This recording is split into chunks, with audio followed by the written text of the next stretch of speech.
what they say about the classics, right? They stand the test of time. Imagine that. 60 years ago, this very day, the Byrds began a 3-week run at number 1 on the U.S. singles chart with that song right there, Turn, Turn, Turn, because you can't just turn once. That was the second number 1 hit in the U.S. for the Byrds. And I found there to be an interesting piece of trivia connected to their other number 1. So I thought, because I find it such an interesting piece of trivia, I would share it with you, but in the form of a question. So on this day, December the 4th, 1965, the Byrds go to number 1 with Turn, Turn, Turn. Their first number 1, though, was what song? The Byrds' first number 1 was what song? And what made this second chart topper different from the first? It's random, I know, but it's a Thursday morning, and I thought, you know what I'll do, because I found this little piece of trivia so interesting, I'll ask you, because you never cease to impress and amaze with your knowledge of music and so many other things. I learned so much from you on the show. So you can drop me an email, of course, mike@570news.com, or give me a call and tell me what was that other chart-topping hit for the Byrds, and what made Turn, Turn, Turn different from that first chart-topping hit by the Byrds. I'll give you the answer before 9:30, but if you want to just play a little game, you know the numbers. The phone lines open the minute we begin the show every day at 519-570-2545, star 570 and 1-800-570-5715. What was the Byrds' other number 1 song, and what made Turn, Turn, Turn different from that first number 1 song? Speaking of music, have you noticed it yet? In fact, Josh Piercy and I, as we were making our way home from London last night, how about that, by the way? A win for the Kitchener Rangers. You got to enjoy that. We always enjoy wins for the Kitchener Rangers. I think we enjoy wins over London just a wee bit more, don't we? And maybe that takes away a little bit of the sting from the loss the night before versus the Erie Otters, right? Anyway, Piercy and I were talking as we came home last night, and he said, all I see on social media is people's Spotify Wraps. Everybody's posting about their Wrapped from Spotify. And it bugs me a wee bit, okay? Because I don't know if you know this. And look, I know. I'm the old cranky guy in the room. I totally get that. But I just want to share with you, because people far smarter than I remind us about this, and yet we don't seem to care, because every year this social media trend continues, except what the experts are telling us is that this trend thrives on our personal data. That's right. It allows Spotify to keep track of all of these different things so it can tell us, or so that we can use it to tell you what we listen to, how many minutes, all of these different things. You're falling into a little bit of a trap when you share your Spotify Wrapped, okay? But hey, if that's your thing, that's your thing. I don't care if you don't care about whatever data Spotify has about you. But every time I come across one, I'm like, oh boy, we're still falling for it. We're still falling for it. Anyway, City of Kitchener got its own Spotify Wrapped, which I'll get to in just a moment. Waterloo didn't get one. Cambridge didn't get one, but Kitchener gets a Spotify Wrapped. We got Mike on the phone with us, though, this morning. I think Mike might want to take a stab at that Byrds music trivia question. Hi, Mike. Hi, Mike. Hi, Mike. How are you? I'm great, thank you. How are you? Haven't talked to you in a bit. I know, it's been a while. It's been a minute. How old are you? What's that, sorry? I'm sorry. I'm not supposed to ask you how old you are. No, you can ask me how. I don't care. I'll tell you. I'm 54. Okay, so you weren't around when these songs were out. I was not, but boy, I love me some Byrds. Okay, cool. I'm going to go with Mr. Tambourine Man. You are correct, sir. And now the most interesting part to me is what makes Mr. Tambourine Man different, or what makes Turn, Turn, Turn different from Mr. Tambourine Man? All I got is, I think Mr. Tambourine Man being first, but I think Turn, Turn, Turn was released first. I would have to check to confirm that. I don't think that's the case, but it's not the piece of trivia that I have connected to it. Hey, heck of a guess, and you got the other single, which just shows the intelligent guy that you are, and also, if I may say, great name. Well, I appreciate that, and I agree with you on all fronts. Enjoy the day, buddy. Thanks, Mike. You too. Okay, bye-bye. Good to hear from you today. From one Mike to another, great name. If I haven't reminded you of this in a while, it's why I tend to go by my last name. I grew up in an era, you see, and Mike just asked, how old are you? Well, I'm 54. That's because I was born in 1971.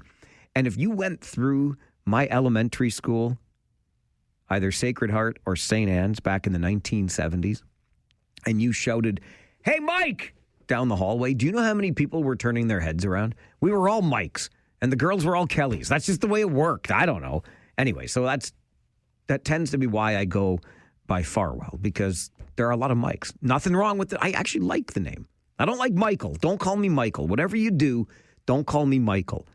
My mother calls me Michael. I think Michael is formal and stuffy. You call me Farwell if you want, or Mike. Doesn't matter. Anyway, from one Mike to another. So Mike knew that the other number one hit for the Byrds was Mr. Tambourine Man. Mr. Tambourine Man went number one first.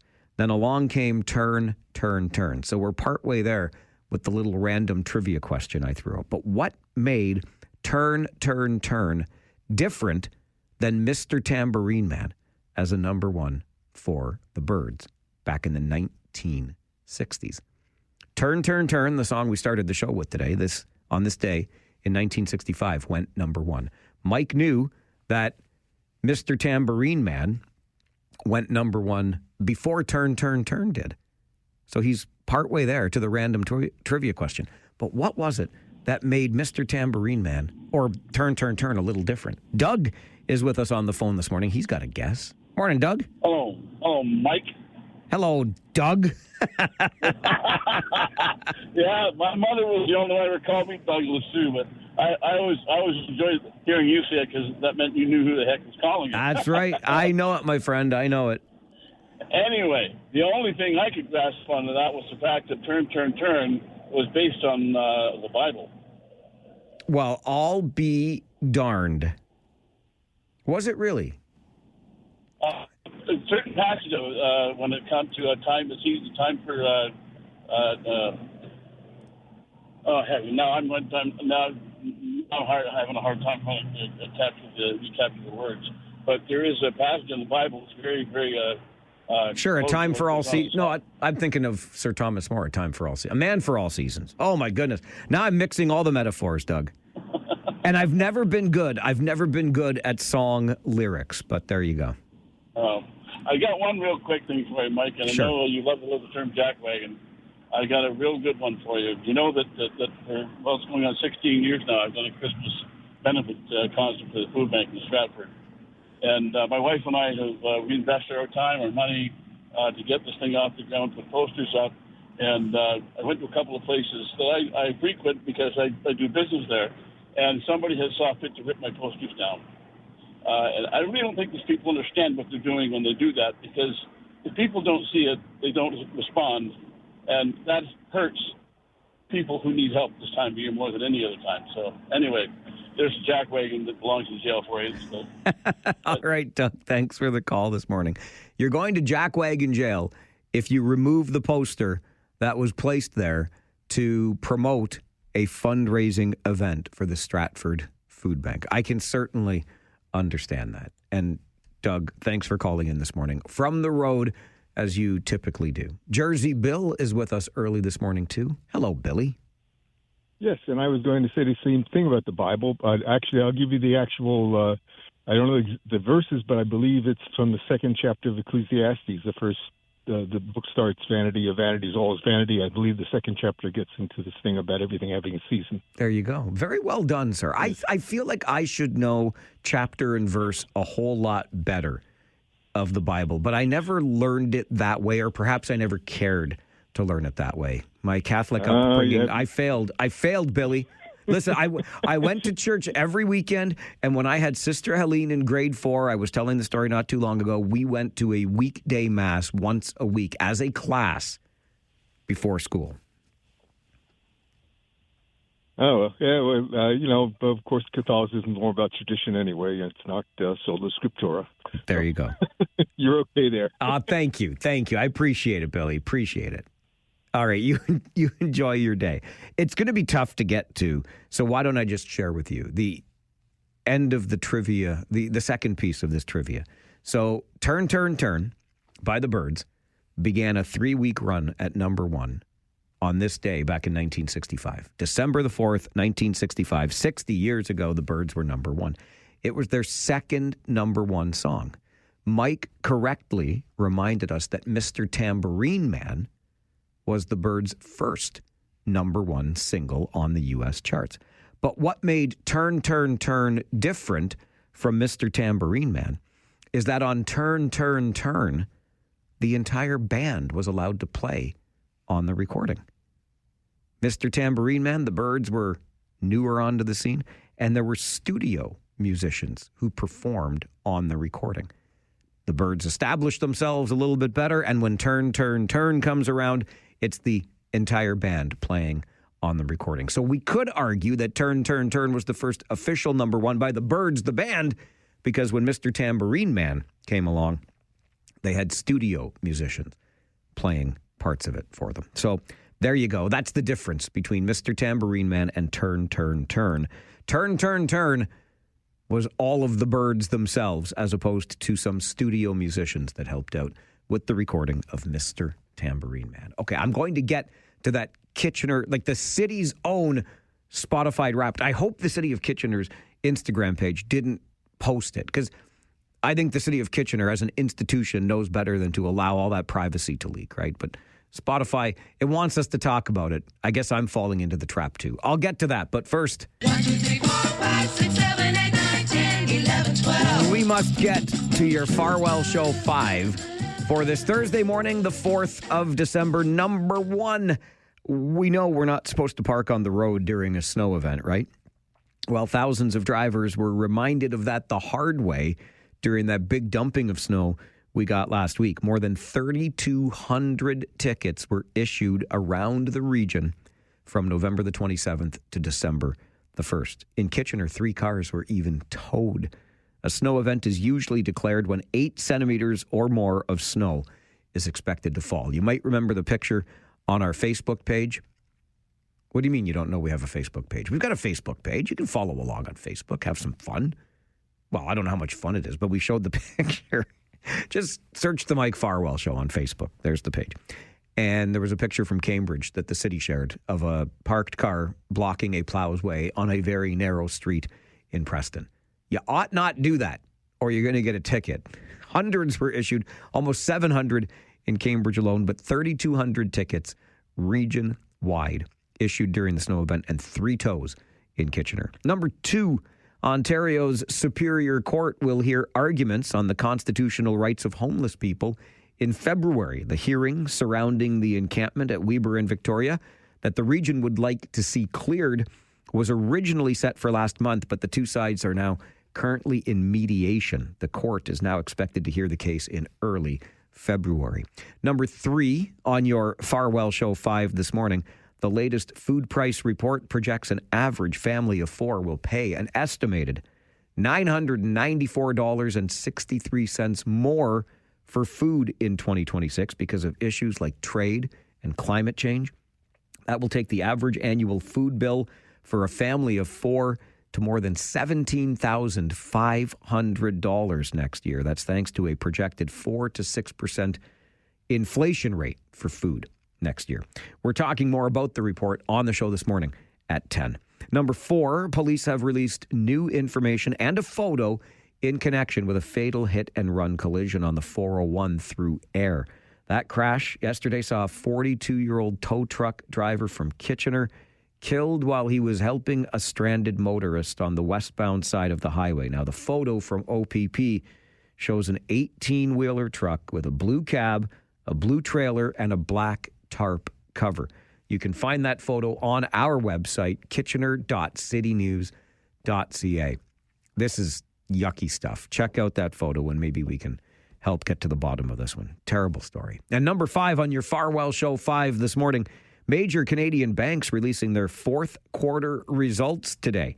CIBC says it made a fourth quarter profit of $2.18 billion. BMO Financial Group, a fourth quarter profit of $2.3 billion. And TD Bank earning $3.28 billion in its fourth quarter. You multiply that by 4 for the year. Holy Hannah, the banks, well, they're doing just fine, aren't they? And that is your Farwell Show 5 for this Thursday morning. We're going to take a quick break. We'll come back with that Kitchener's own wrapped Spotify thing. Don't do it. Don't fall into the Spotify trap. They're tracking all of your information. This is the Mike Farwell Show. How many artists on Kitchener's Spotify Wrapped can you recognize? If you want to take a random guess at any of the top 10, you can do that. I think I recognize 3 of the names. We'll get to the list coming up. This is the Mike Farwell Show. 570 News Radio and Rogers TV. I like to remind you that this is the most interactive radio program you'll find anywhere in the region of Waterloo. That's because the minute we start our show, every day our phone lines are open and we take calls for 4 full hours. There's no interruption with other stuff. It's just you and me talking. We're interactive that way. And Steve is on the phone with us this morning, too. Good morning, Steve. Good morning. So I don't know if this is really as big as some of the things you had on the Farwell 5 there, but I can tell you from where I live, from my standpoint, it's getting pretty annoying. Back in August, the region put a thing on Facebook about how they had completed the work at Ottawa and Fisher-Hallman and what a big deal it was. And lo and behold, it's December, and I'm still sitting in a traffic jam. And being that I live just down the street from that intersection and it's my only route to the Fisher-Hallman and out anywhere, I can't tell you how frustrating it is that this traffic has been here for what? It's got to be the better part of like 7 years. We've had traffic jams here all summer long, and now it's extending into December. The region needs that overhaul, man. The people who are in charge need new jobs, I think. So is the work not done, or was it just not done satisfactorily? Well, I don't know. They've got some pretty heavy equipment here at the intersection from the looks of it. And once again, you've got traffic jams that back up all the way past McGarry and all the way down into like the Max Becker area. Like I don't know. My kids were 20 minutes late for school this morning. Took me like half an hour to get through it all. So, yeah, it's pretty frustrating. Like I say, it's been going on for, the majority of a decade. And they find new ways to dig up the same intersection every year. I appreciate the call and the update on that. I don't get to that spot a whole lot. I should. It's not far from work. Maybe I'll swing through there on my way home, acknowledging that it'll be different at 2 this afternoon than it is during the morning rush. And that's a reminder, I got to get out to Behringer and Westmount. We got a call a couple of weeks ago. I promised I'd go check on that because there was a new left turn lane added. And apparently, even though the lane was complete and the markings on the road, the construction cones were still there preventing the left. And our caller, who inquired about it some time ago, said, what gives? Are we not going to allow 2 left turn lanes? Anyway, I got to figure that out too. I got places to go. But I really appreciate you being the eyes out there for us, because when you bring forward issues like this on the show, they do reach the ears of people who are holding the levers of power, can help us make some of these decisions, or get some action on these issues. And I certainly know it's one of the areas I try to avoid. There are a few, and I'm not trying to slag the businesses in the area or anything like that by any stretch, but some areas are so difficult to navigate in your vehicle or otherwise that I just stay away from them if I can. I'll find other places to do things because I can't deal with it. And I know exactly what you're talking about there at Ottawa and Fisher-Hallman. What a mess. Okay, back to the Spotify Wrapped. And if you've seen it all over social media, just remember what this music streaming service is doing by collecting all of your data with all of your music listening habits, even determining what that says about your lives or your mood because they have the audio aura attached to it with a certain color. Like you do you, but I hope it's a little cringy to me that we're all so willing to share all of this personal information that a streaming service has gained about us. And it's just like this, oh, cool, it's the holiday time. Here's what I listened to for how many hours and how many minutes. And these are my top artists. Okay, fine, whatever. City of Kitchener has its own Spotify Wrapped. Waterloo didn't get one. Cambridge didn't get one, but Kitchener did. And here are the top artists, the top 10 artists of 2025 on Spotify for the City of Kitchener. Now, Jen Tan is our board operator today on the other side of the glass, and I've asked her to help me out here because I recognize very few of these artists, and hopefully Jen can help me out.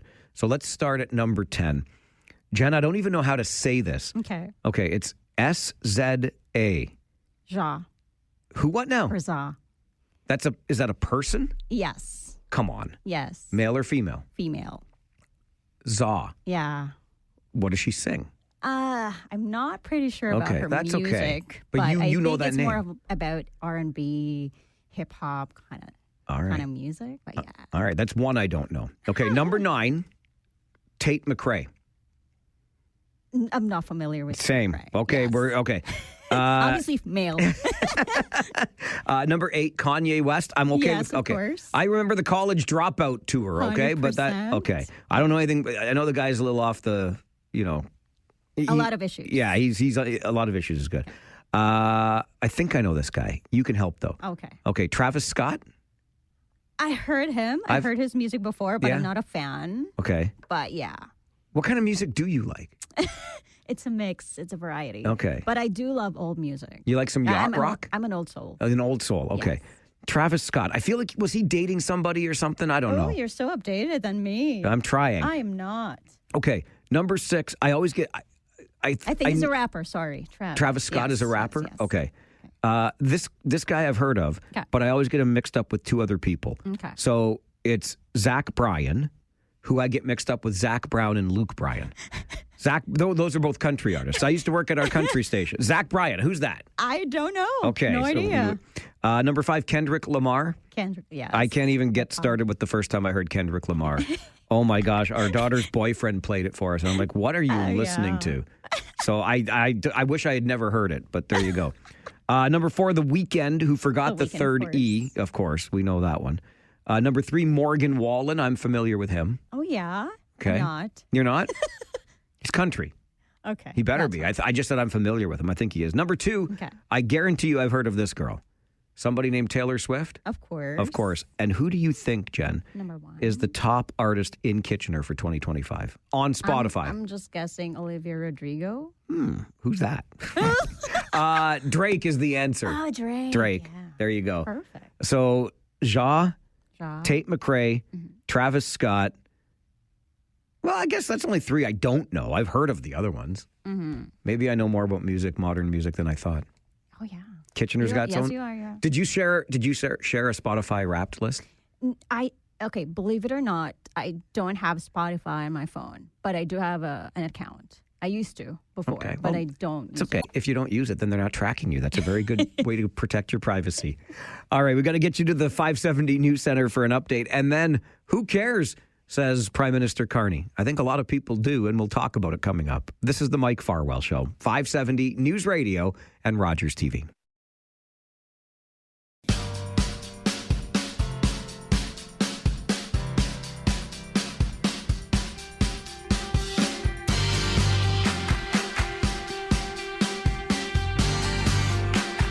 You may have heard Prime Minister Mark Carney be a little bit dismissive with a reporter asking a follow-up question about ongoing trade negotiations with U.S. President Donald Trump. And even calling them ongoing trade negotiations may be a bit of a stretch. There doesn't appear to be a whole lot happening, but hey, we're not behind closed doors. We're not on every phone call, but a follow-up question by a reporter about those trade negotiations and when the last time was that Prime Minister Carney had spoken to U.S. President Donald Trump was responded to with a rather flippant, I would say, "Who cares?" from Prime Minister Mark Carney. I'm sure that you've got a thought or two about this rather dismissive, flippant response. Certainly as somebody who is in the business of asking questions and who has been in those very scrums before where you get the opportunity to ask questions and maybe follow-up questions, I can tell you how I'd feel about having an answer like that from an elected official. Who cares? Well, I'm asking the question for a reason, so at minimum, I care. But nonetheless, as I said, I'm sure you've got some thoughts on this. So let's explore it a little bit further with our first guest this morning, who is John Malloy, former Liberal MPP and cabinet minister, and now serving as the director at the Centre for Public Ethics at Martin Luther University College in Waterloo. John, you have argued that behind that rather flippant, or underneath that rather flippant "who cares" response, there is a solid message here from Prime Minister Mark Carney. So what solid message are you finding underneath it all?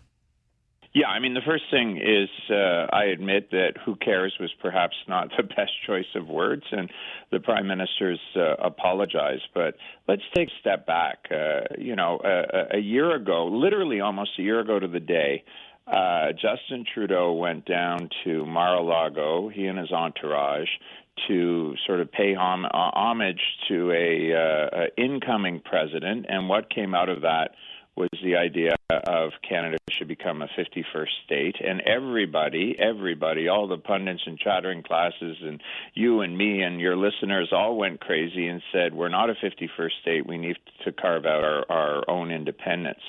And you know what? Mark Carney has not been perfect, but he's been trying to carve out his own independence. And yet, all of a sudden, everyone's saying, well, why aren't you doing the equivalent of going down to Mar-a-Lago and saying what a great guy Trump is and phoning him all the time and all that sort of thing? And you know what? At the end of the day, let's just get on with a domestic policy that's going to see, the end of internal trade barriers, of key infrastructure projects being built, an international policy that's going to open up trade. And you know what? Mr. Trump has an important role to play in all this, but at the end of the day, if we don't want to be the 51st state, let's deal with him as you deal with these matters. And when it comes to how often have you talked to him, how often have you gotten a text from him, really, who cares? Okay, so are you confident then that maybe this is a strategy on the part of the Prime Minister, or that he can get a deal done, a proper deal for Canada done in negotiations with President Trump for a trade deal? I wish I thought this was, five-dimensional chess or whatever. I don't think it is. I think Mr. Carney is probably as confused as everyone else is about how to get a deal out of the U.S., but what's interesting is this sucking up to Trump, which I think all of us find just, nauseating, hasn't really got us anywhere. I mean, as I said, Justin Trudeau got on a plane and flew down there and was, it was just humiliating. A G7 leader is sort of, I looked at the picture the other day, seated at a table with sort of his mega cronies and made to kind of go on bended knee. That didn't get us anywhere. Other leaders have been a little bit more forceful against Trump. That hasn't really gotten them anywhere. So I give credit to the Prime Minister to say, you know what? There's a process in place. We have all sorts of smart people, negotiators that are talking, perhaps not formally, but talking informally. We're waiting for the U.S. to kickstart the process again. And in the interim, I'm gonna be the Prime Minister. I'm gonna focus on things like new trade deals, and some of his travels. You've seen him reach out to some key players like India in terms of opening up markets. I'm going to work on that. I'm going to pass a budget. And you know what? We'll deal with the U.S. When we have to deal with the U.S. And I'm not going to stick by the phone like some love-struck teenager hoping that it rings, or worse, me call and not have it go through. I give him some credit on this, because nobody knows how to win on this one. And I don't think Canadians want him down there hanging out, in the front of the Oval Office, hoping to get 30 seconds with him. I'm glad you said at the outset, John, that you would agree maybe it was a poor choice of words, and it was right of the Prime Minister to apologize for being so sort of dismissive almost of a reporter's question, because you were around politics long enough to understand a misstep, I think, when you see one and or take one. And I think that probably was a little bit of political inexperience showing on the part of the Prime Minister there. Oh, I think it was, but I think there were other ways he could have expressed that sentiment. And I think some of his follow-up remarks capture that, where you basically say, look, these are serious negotiations on a serious matter. We put in place a team led by Minister LeBlanc, which is, engaging with the Americans. The Americans have pulled back right now. We're waiting for them to come to the table. We continue to make our case, but quite frankly, my priority right now is building Canada's independence, finding new trade routes, passing a budget. I think he could have said all that. I mean, who cares is a bit flip. And I've heard him say who cares in other settings. I think it may just be a phrase that he likes or something. So, yeah, he should have chosen his words better. But at the end of the day, we can't have it both ways. We can't say we're not a 51st state.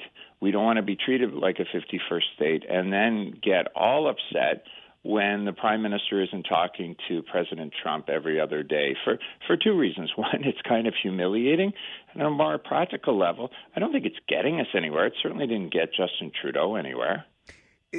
In your time in office, John, did you ever encounter anyone as erratic as the President of the United States? Or is this like a new political creature we're witnessing here? Well, I think what's new, I think there's lots of, I'm holding my tongue to that question because I could.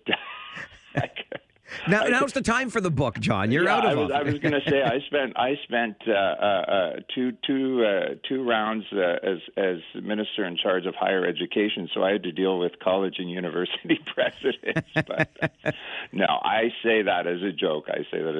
There, I certainly dealt with some very, very fine people in those roles, but someone as erratic, perhaps. But I think the key issue with Mr. Trump, if I can just boil it down to one thing, is his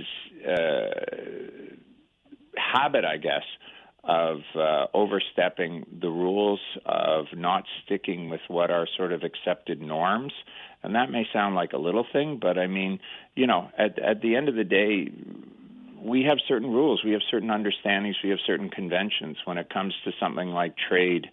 How many of us are really going to believe that he's going to stick to any deal that he reaches with Canada, and that he's not in 6 weeks' time because Doug Ford says something going to change the tariff numbers? That to me is the scariest thing, and I really don't envy Mr. Carney for having to deal with that because trying to nail them down and sort of saying, okay, these may actually be the formal rules, these are the informal rules, these are the conventions, and yet Mr. Trump will just throw it out the window because he's constantly showing that the rules don't apply to him, or he doesn't feel it that way, and I think that's the biggest problem.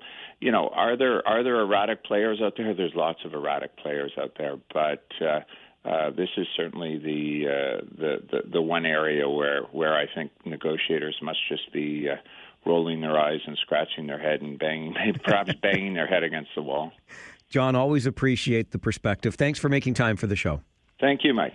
John Malloy is a former Liberal MPP and cabinet minister. He currently serves as the director at the Centre for Public Ethics, Martin Luther University College in Waterloo. He says there's an underlying message to the Prime Minister's rather flippant "who cares" response to a reporter's question a week or so ago.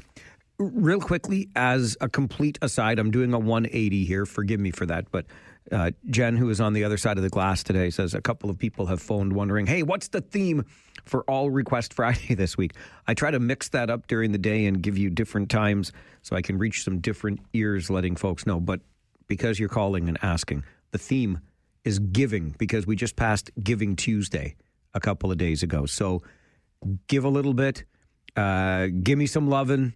I don't want to give it all away, but giving is the theme for All Request Friday tomorrow. So make your request via email to mike@570news.com or call in and let us know what song you would like to hear on All Request Friday tomorrow, the Giving Songs edition in honor of Giving Tuesday this week.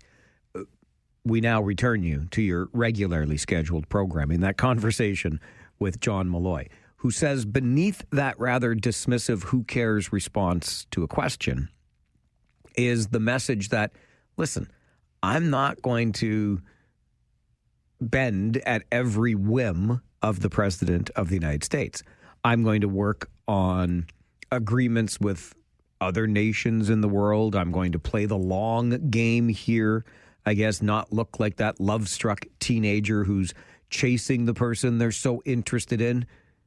Mark Carney is not playing that game, says John Malloy.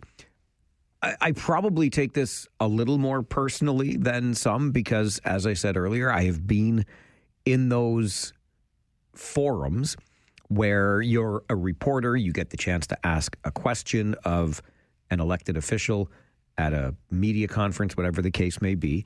And in this case, the question was asked of Prime Minister Carney when he had last spoken to Donald Trump. And he said that he'd been focused on passing a budget and pursuing trade deals. Will re-engage when it's appropriate. And the follow-up question from the reporter was, well, can you tell us the exact timing of your last discussion with President Trump? And the response to that was, who cares? And if I'm that reporter, I certainly care.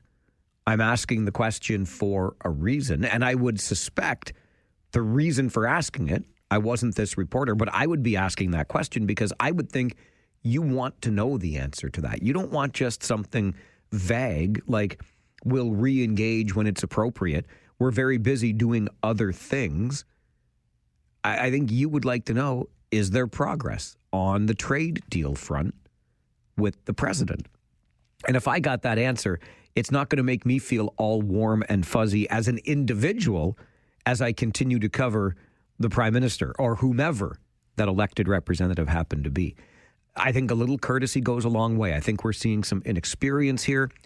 And I will also say, this is just my take on it, but I find at times that people who have a relatively high intellect can be more dismissive like this. And I get the sense that Mark Carney is a pretty smart guy, certainly when it comes to working with numbers, as an example.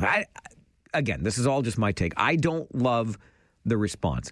I like that John Malloy is trying to find a good, solid underlying message here, and I respect the argument. I feel differently on this. I think these are important things, and I think the Prime Minister needs to understand that these are important things. That's my take on it. What's your take on the rather dismissive, who cares when the exact time was that I last spoke to Donald Trump? We'll re-engage when it's appropriate. Yeah, but isn't getting this trade deal worked out the highest priority? Maybe it's not. I love to hear your thoughts, though. Was the reporter on the right track asking these questions? Or was the Prime Minister on the right track saying, settle down, I got other things to do. We'll re-engage when it's appropriate. There now. I would love to hear your thoughts on the show. Phone lines always open to you on the Mike Farwell Show, 570 News Radio and Rogers TV. He should have chosen his words better. But at the end of the day, we can't have it both ways. We can't say we're not a 51st state. We don't want to be treated like a 51st state and then get all upset when the Prime Minister isn't talking to President Trump every other day for two reasons. One, it's kind of humiliating. On a more practical level, I don't think it's getting us anywhere. It certainly didn't get Justin Trudeau anywhere. John Malloy is a former Liberal MPP and cabinet minister, now the director for the Centre for Public Ethics at Martin Luther University College in Waterloo. He says, let's not get too twisted about the rather dismissive who cares comment from the Prime Minister. The underlying message here is that he's not in a hurry. He's not going to kowtow to U.S. President Donald Trump in trade negotiations. I shared how I feel about it as somebody who might have been the one asking that question, but I'd like to hear from you because he's your prime minister too, whether you voted for him or not. I get that. Let's go to the phones and get your feedback. We'll start with Steve S. Good morning, Steve. How you doing? Good. I have another Steve on the line too, so thanks for giving the last initial. You were saying earlier that Mike was the popular name, but I guess it's Steve. And Steve today, that's right. So yeah, your good buddy there, John Malloy, he left out a pretty important point here. I think it's a refresher for everybody. So long before Carney was acclaimed King of Canada here, he was going on and rounded up the tail end of his whole thing about elbows up and how he was going to stand up to Trump, right? So, I mean, how receptive is Trump going to be to him, really? And he's, because Trump is an egomaniac, that he's going to do everything in his power to show the world just how feeble and how little standing Canada had going into those negotiations. So I think it's laughable. And I think that, 100%, he should approach it with a little more tact than he does. And he owes Canadians, after promising that he'd have a deal done in summer, that, we're still hanging with nothing. And his constant defiance is not helping at all. Steve S., I appreciate the call. Let's go to the next Steve, popular name today. Good morning, Steve. Oh, this Steve is not there. Steve, last chance. And not there. So we will go to Ernie instead. Good morning, Ernie. Hey, Mike, I got to agree with a lot with what Steve just said there, but you got to remember, too, during the election time there, it was Canada, this is the biggest threat since World War II. We are in a huge threat here. This is the big crisis that we're involved in, and I'm going to be the guy that's going to go in there and fix it. Pierre's just going to go and bend over to Donald and give him whatever he wants, and he was going to be the guy to do this. So you just got to remember, the message has completely changed. The deal, there's been no deals done. I'm not saying it's going to be easy, but definitely when you're making comments about who cares, you have to, whether you like the guy or not, when he's in a position of power and a lot of our industries and companies are moving over to his side, we have to pretend that we care, and we have to cater to the man that's over there. Like Stellantis making the announcement yesterday right at Trump's office for almost the exact same amount of money that we just gave them, and they took off and left. And I'm like, what a slap in the face to Canada. What a slap in the face. And they're there with a lot of the other automakers saying, we're so excited to work with you in the U.S. That's what I got to say, Mike. From the biggest threat to I'm going to take care of him to where are we now? Ernie, appreciate that. I know we are anxious for progress, and that point on Stellantis is well taken. That hurts. $15 billion, poof, gone. Dave, good morning. Good morning, Mike, and I agree with all your callers and your special guests. However, I'm just going to throw a little curveball.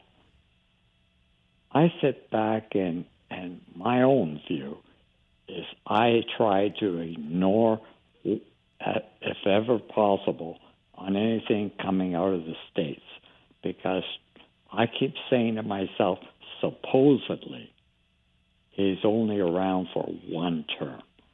Have a great day, Mike. Thanks, Dave. Appreciate that. Supposedly. Two things on that. I think I agree with the supposedly, because one never knows, and there have been some stories that were simmering beneath the surface. I haven't seen one in a while, but could there be another term? The other part of that, though, I kind of thought when Donald Trump came into power, how much havoc can possibly be wreaked in 4 years? Well, we're not even a year in, and holy Hannah, there's a lot to deal with. So interesting times indeed. Appreciate your perspective on this story, as all the stories we discuss. After this update from the 570 News Center, let's talk about those prices at the grocery store. Up, up, up and away, almost $1,000 more next year. We'll dive into the report coming up on the Mike Farwell Show, 570 News Radio and Rogers TV.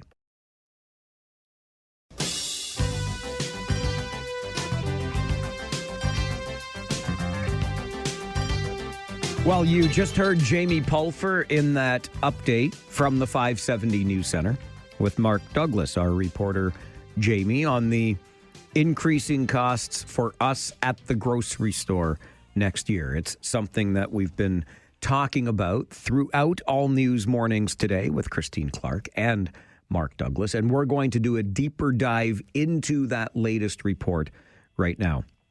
We're joined by Sadaf Malai, who's an assistant professor and RL Chair in the Business of Food School of Hospitality, Food and Tourism at the University of Guelph. Sadaf, good morning. Good morning. When we look at this food price report, what does it tell us by way of the numbers, how much more it's going to be costing us for food next year? Yes. So we are expecting an increase in food prices between 4 to 6% across all categories, and that would translate to around $1,000, specifically $994 for a family of 4. What's driving these increases? So we've got different factors that drive price increases. We've got some macro level, such as factors such as climate change, some of the geopolitical risks that we're seeing, inflation, energy, and the trade environment, and some of the circumstances around tariffs.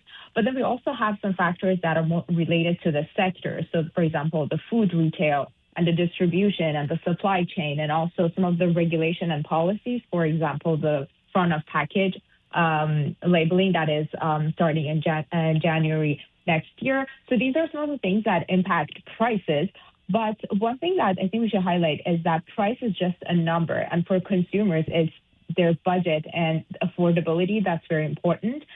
And sometimes that has nothing to do with food. It's a matter of wages. It's a matter of housing costs and all the other costs and circumstances around people's lives. And this would be then the reason, perhaps, Sadaf, that we see an increase in the use of food banks, for example, because when our disposable income is stretched, we don't have as much to spend on food, no matter how much it's costing us. Exactly. So when we're looking at numbers, it might seem, 1,000 is not small, but looking at percentages, it's a small percentage increase. But in these circumstances, even a small change is going to be devastating for an average consumer's food security.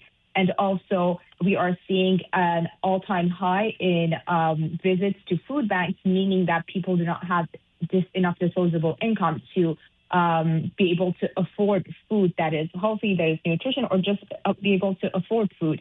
And when we are thinking about food budget, usually when there are certain limitations, food budget is the first to go because health, housing, these are some of the priorities that people have. Are there any items in particular or sections of the grocery store where we will see the greatest price increases? So meat prices are, based on our estimations, are going to be seeing higher than average price increases. And it's usually the trend that we've been seeing is beef prices that are increasing.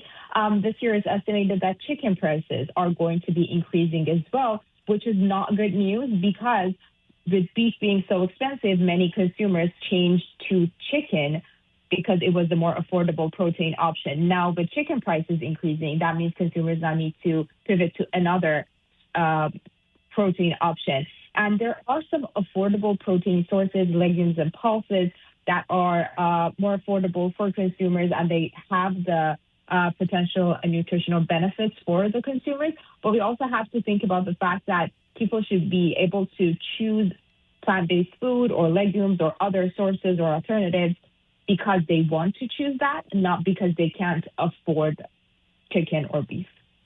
This is the 16th edition of Canada's Food Price Report. What data goes into it for you to arrive at these numbers every year? So we do have an amazing forecasting team, and they use a specific kind of modeling to do these estimations. So we've got data, CPI data. We've got some variables that are related to more environmental factors, variables related to food processing, manufacturing, transportation, some consumer behavior variable. So not really familiar with the specific details of how they would do the modeling. That would be a question for our forecasting team.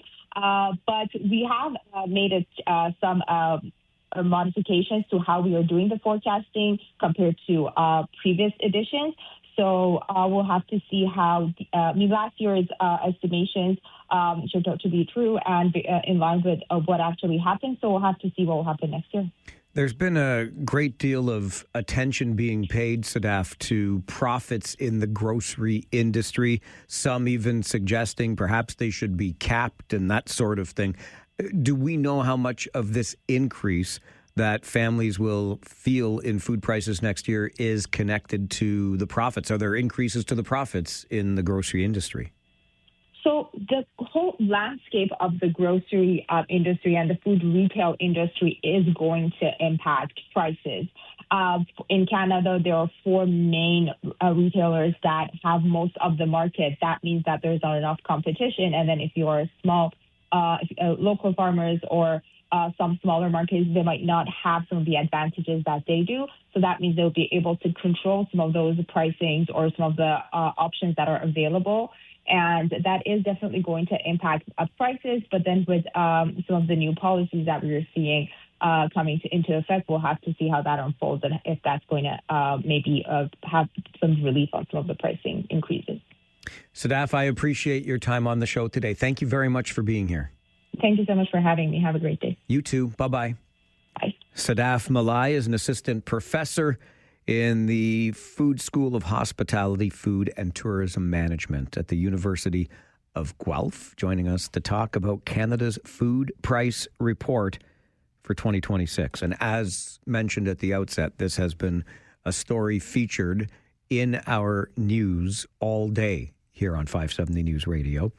We are looking at overall food prices to increase by 4 to 6% next year, which means the average family of 4 will see an increase of just under $1,000, $994.63 to be exact.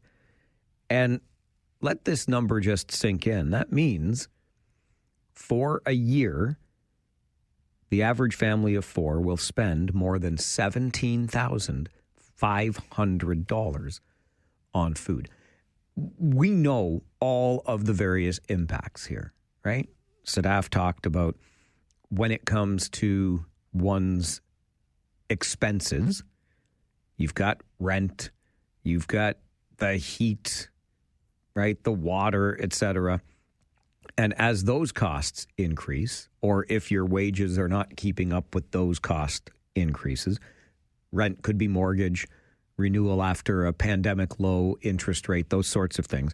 But some of those costs are going to get your attention first. And when it comes to the grocery store or what you're spending on food, this is a place that many of us look to cut as many corners as we can. And we understand the implications of that. You're getting the more processed, less nutritious food items, and that has longer-term health impacts, doesn't it? We also see, because we're spending more on the rent or the mortgage and the heat and the hydro and the water, etc., we might not have enough, period, left over for the grocery store. So we end up filling those gaps by leaning on the local food bank. And we just shared with you earlier this week from Feed Ontario's Hunger Report that there's been an 83% increase in food bank visits from people who have jobs. So they've got a job and a paycheck, and they're still not earning enough to make all of those ends meet. So now look at this 4 to 6% increase, or almost $1,000 more for next year, and you can see the ripple effect just going out from there. Coincidentally, my buddy Mike, who I affectionately refer to as Producer Mike, sent me a link to an op-ed today that was written by Sylvain Charlebois, who is, of course, a part of this whole team that helps to assemble Canada's food price report from Dalhousie University. And Sylvain Charlebois had an argument about the self-checkout at the grocery store and how, unlike, and I'm old enough to remember when gas stations stopped being full serve. Remember that? You used to pull into a gas station and somebody would come out and fill the tank for you. You'd put down your window and say, fill it up with regular, or fill it up with unleaded back in the day. And when we moved to self-serve gas stations, you'd have the option. If you want the full serve, it's going to cost you this much. If you want the self-serve, it's going to cost you less, because you are doing the work that is replacing that labor. And as Sylvain Charlebois pointed out in his op-ed, we have not seen a corresponding decrease to what we pay at the grocery store, even though we, by using the self-checkout, are doing the work of the person that used to be at that till in the grocery line. But we don't see that corresponding decrease. There is a great deal of frustration, I understand, around the cost that we pay for food. I could take you as far as the new mayor of New York, Mr. Mamdani, and his pledge to make city-owned grocery stores, which would presumably keep costs fixed and make food more affordable for the people in the city. There's been an awful lot of conversation about the profit that exists for large grocery retailers. They will tell you when you start to break it down, the margins are not that great at all. But when you hear about the big grocery chains pulling in billions in profits, and you think, well, people can't afford to buy the food in the stores in the first place. It's a real difficult problem to solve. But I wonder, in the face, and I say that because there are so many implications that we've already gone into here, right? But you look at these numbers and you expect to pay, if you're a couple, $500 more. If you're an individual, $1,000, or if you're a family of four, $1,000 more next year. The average family of four, up to $17,500 plus per year in groceries. Have you found ways to reduce what you spend at the grocery store? Is it coupon clipping? Price comparing? Do you grow some of your own food now? What ways have you used, and maybe we can help each other out a little bit here on the show today. What ways have you used to bring down the amount of money that you spend on food? Hopefully it doesn't mean going for those ultra-processed, less nutritious foods, because they are the less expensive ones. But beyond that, what are you doing to save money on what you spend on food? Because it sure as heck ain't getting any less expensive, is it? Maybe we can crowdsource some ideas here this morning. Phone lines open to you on the Mike Farwell Show. This is 570 News Radio and Rogers TV. We are seeing all-time high in visits to food banks, meaning that people do not have enough disposable income to be able to afford food that is healthy, that is nutrition, or just be able to afford food. And when we are thinking about food budget, usually when there are certain limitations, food budget is the first to go, because these are some of the priorities that people have. That is Sadaf Malai, an assistant professor in the School of Hospitality, Food and Tourism Management at the University of Guelph, joining us to talk about the annual, it's 16 years old now, food price report for Canada. And it shows a 4 to 6% increase in the costs for us at the grocery stores next year. And that means the average family of four will see their grocery bill rise by almost $1,000, just under $1,000. And it's going to be now more than $17,500 every year for a family of four to do their grocery shopping. And as you heard in that clip right there, when all of the other bills are taken care of, it is the food bill that tends to get the corners cut the most. You have to pay the electricity. You have to pay to keep the heat on. You got to pay to keep the roof over your head. It just goes on from there. So when you get to the grocery store, you look in your pocket and you say, I've got this much left for food. How much can I get for this little bit of money? And that's going to cost you 4 to 6% more next year. I wondered if we might be able to crowdsource some ideas on the show this morning about ways to cut costs. I was honestly surprised when we started doing a little bit of comparison shopping a couple of weeks ago and realized how much different prices were from store to store. I would have thought in this day and age where it's so much easier, it's easier than it's ever been to comparison shop, to price compare. I mean, all you have to do is hop on your phone. Maybe you use that app. I think it's called Flip with all the coupons on it and the flyers on it, whatever it happens to be. It's so easy for us to check the price at store A versus store B.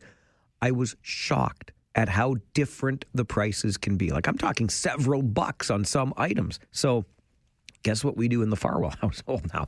We will make that trip to that other store in order to get the item for significantly less. That's one way that we've tried to trim that cost. Let's go to the phones. Dave, good morning. Good morning, Mike, again. Well, you just mentioned the one item that I use religiously, and that's the Flip app. But I'm going to mention another one as a senior. Is I do a couple items I buy on Thursdays where I get the 20% off regular price.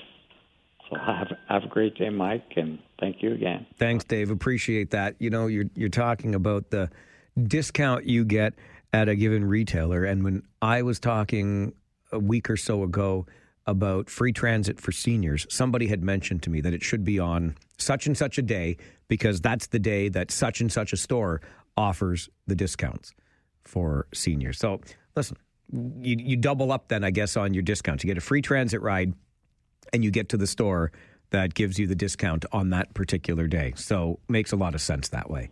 Gary is next with us on the show this morning. Hi, Gary. Hey, buddy. How are you? Long time no talk. Wow, it has been. I thought you drove your bus somewhere far away or something. Took her down to Vegas. Attaboy.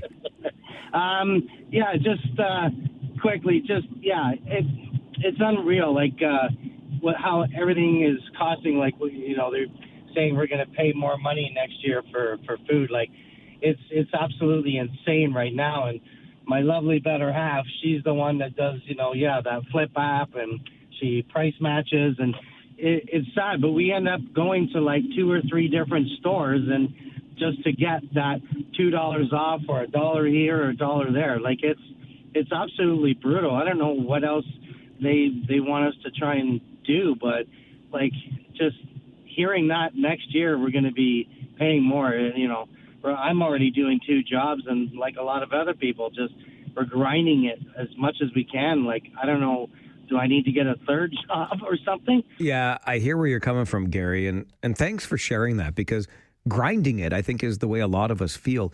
And here's the thing about using the app and going from store to store. Why does it have to be a game? Like, honestly, doesn't it feel like a game to go out and find the best prices? Why is it that way?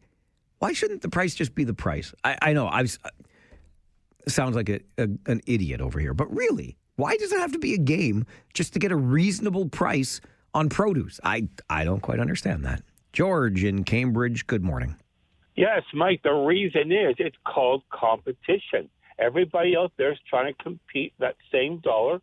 So sure, it works in our favor. If you shop around and look around, you can get better prices.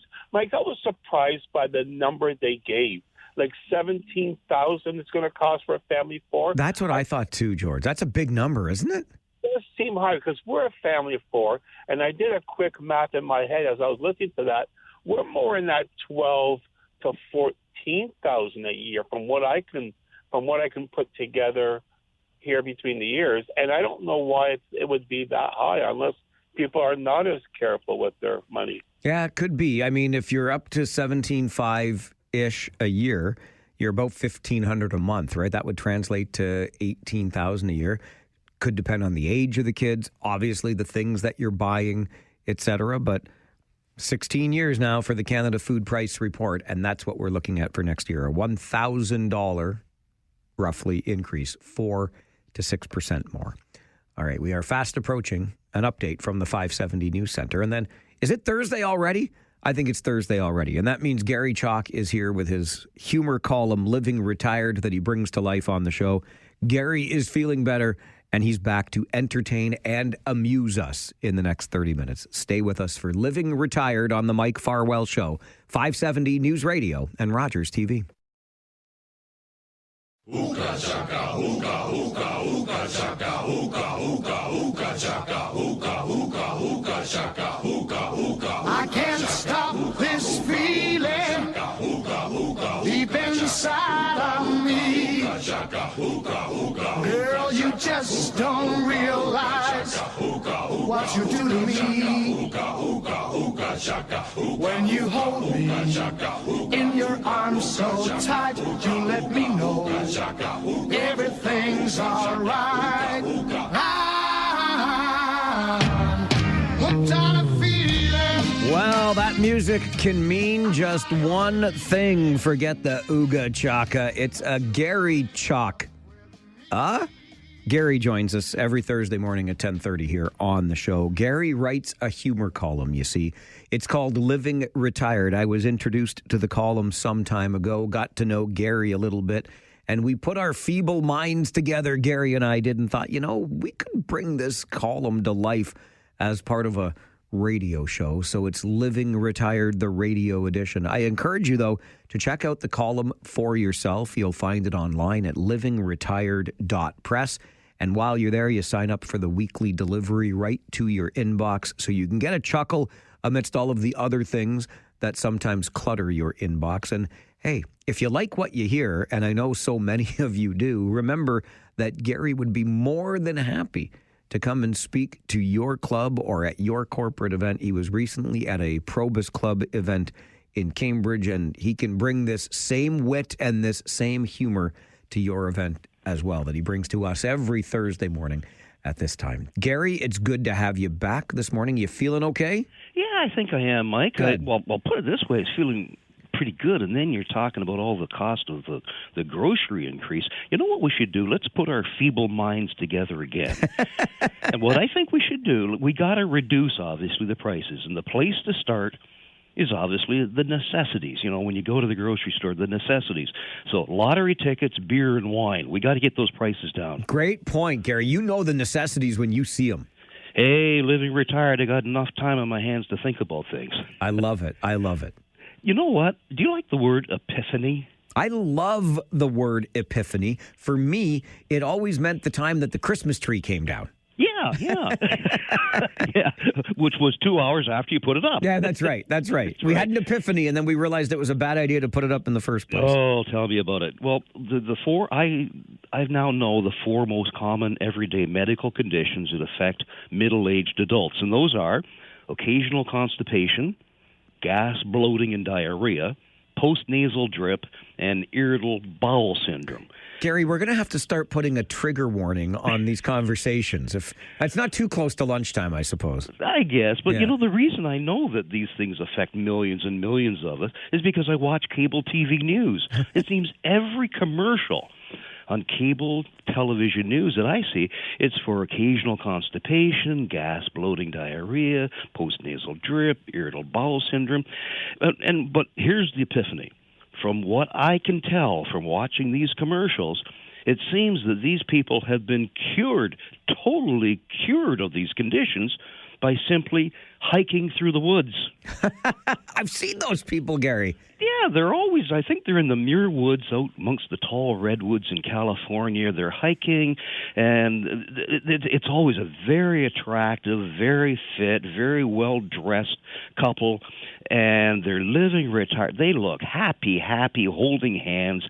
And here's the one, this is one that, talk about feeling sick. The gentleman, he always leans down and picks up a stone or a rock and tosses it across the waterway. And for whatever reason, his wife, she finds great satisfaction. She actually glows when she sees him doing that. So inevitably, Mike, this lovey-dovey couple, they smile into each other's eyes, and you know what happens?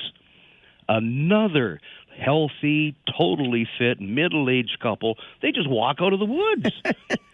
And these two couples, they've never met, but they're healthy, they're happy, and within, I'm going to say, maybe 10 seconds of the commercial, these total strangers, some miracle overcomes, and suddenly they both discover that they suffered from occasional constipation, gas, bloating, diarrhea, postnasal drip, irritable bowel syndrome, you name it.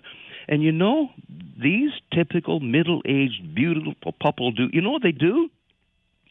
They called their doctor to ask if a particular medication was good for them. There you go. And as long as you do that, Gary, you can go hiking in the woods with other attractive people. That's right. Yeah. Now, you got to get the doctor to answer your question if, that medication's right for you. I called my doctor the other day, and I got a voicemail, and it said, "Hi, you've reached the doctor's office. We cannot take your call right now because we are incredibly busy dealing with idiots like you calling us to see if a medication is advertised on television is right for you." You can't get through to the doctor. Those advertisements work too well. They do, but here's the thing, Mike. Did their doctor prescribe the medication they saw advertised on television, or did they say, "Take a hike in the woods"?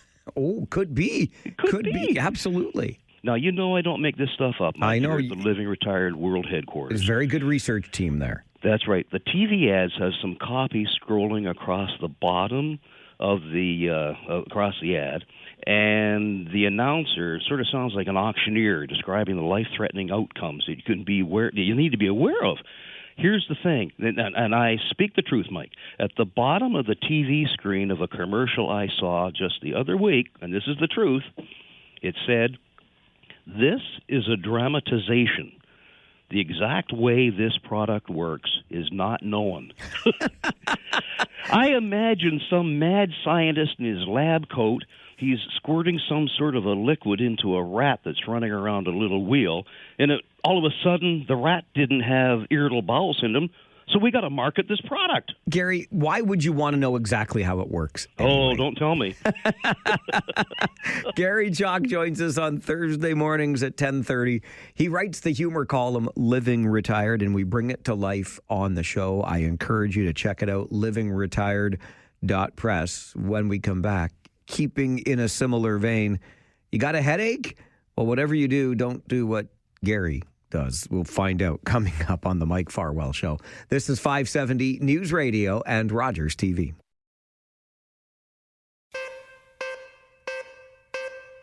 If it's one thing we have learned while laughing alongside Gary Chalk with Living Retired here on the program this morning, it's that the fine print is important, especially when you see those beautiful advertisements on your television of couples looking so happy as they hike through wooded areas. The exact way this product works is not always known. Who knows what they did to those poor mice, Gary, on the research teams? I'll tell you, the last thing I'd ever want to come back to Earth as is a mouse. Imagine your life.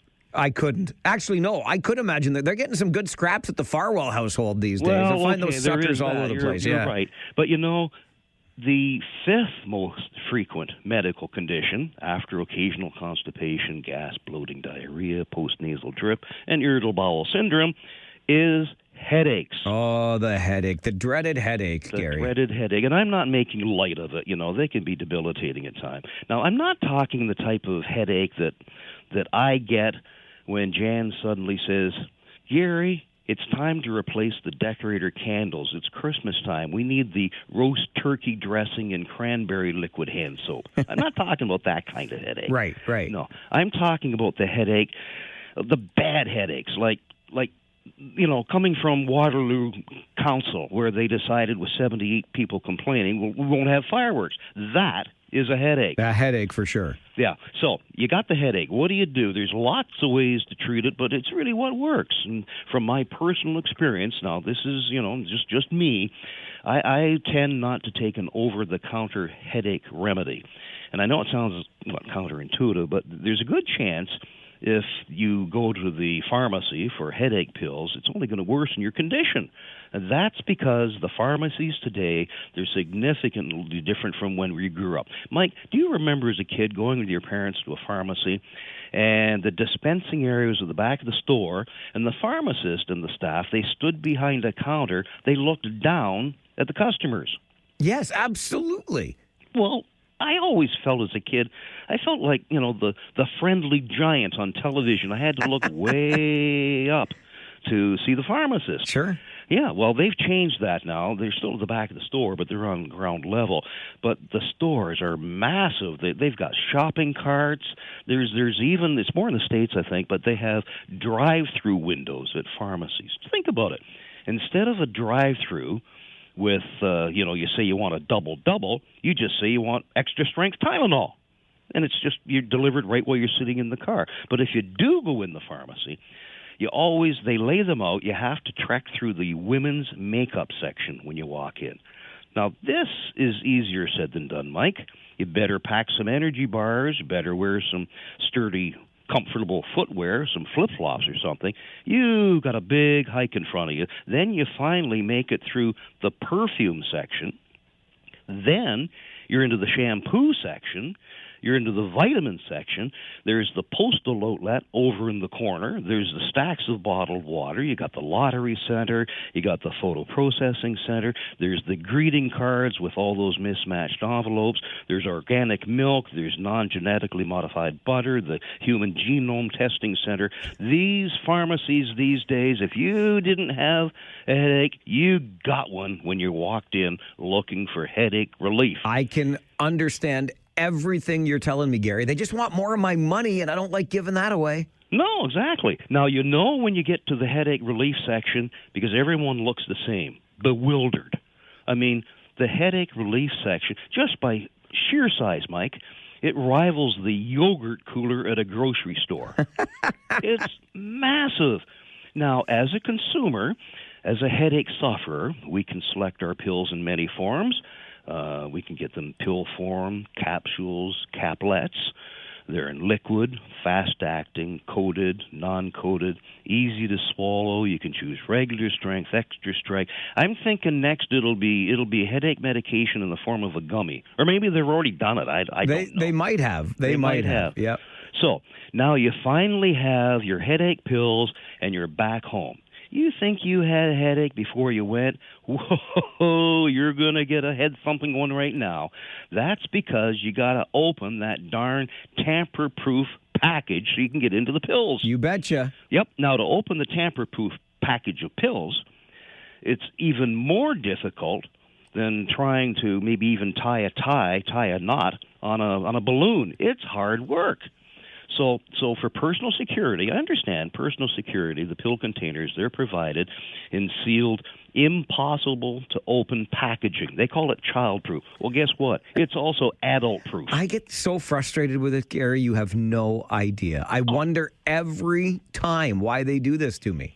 Well, I think what happens, you have to realize that to get into the impossible-to-open box where the pill bottle is, what you should start with probably is a machete. At your fingertips, have maybe some Black & Decker garden shears or something, because you somehow got to get that plastic off the top. And then, now you have the bottle, you have to open the lid. And you press down. At the same time, you're simultaneously pushing the bottle towards the cap. Mike, if you're living retired, we can't multitask. We can't do two things. How do they expect us to get that screw cap off is beyond me. Now, under there, you got the lid off. Your headache is now progressively worse. It's now the impossible-to-open silver seal. This calls for maybe your garden shears again or something, because you got to get that little silver seal off there to get into the pills. You get that off, you're fuming, your head's thumping. The pills, they're almost in sight. The last thing you do, you got to stab away at a little small piece of fluffy cotton. What's the purpose of that? I looked into it, Mike. The best I can do is they say that bit of fluffy cotton, that's something that you can recycle as a tourniquet to stop the bleeding from opening the pill container. It's very important. Yep. They have it there because they know you're going to need it. They think of everything. They think of everything.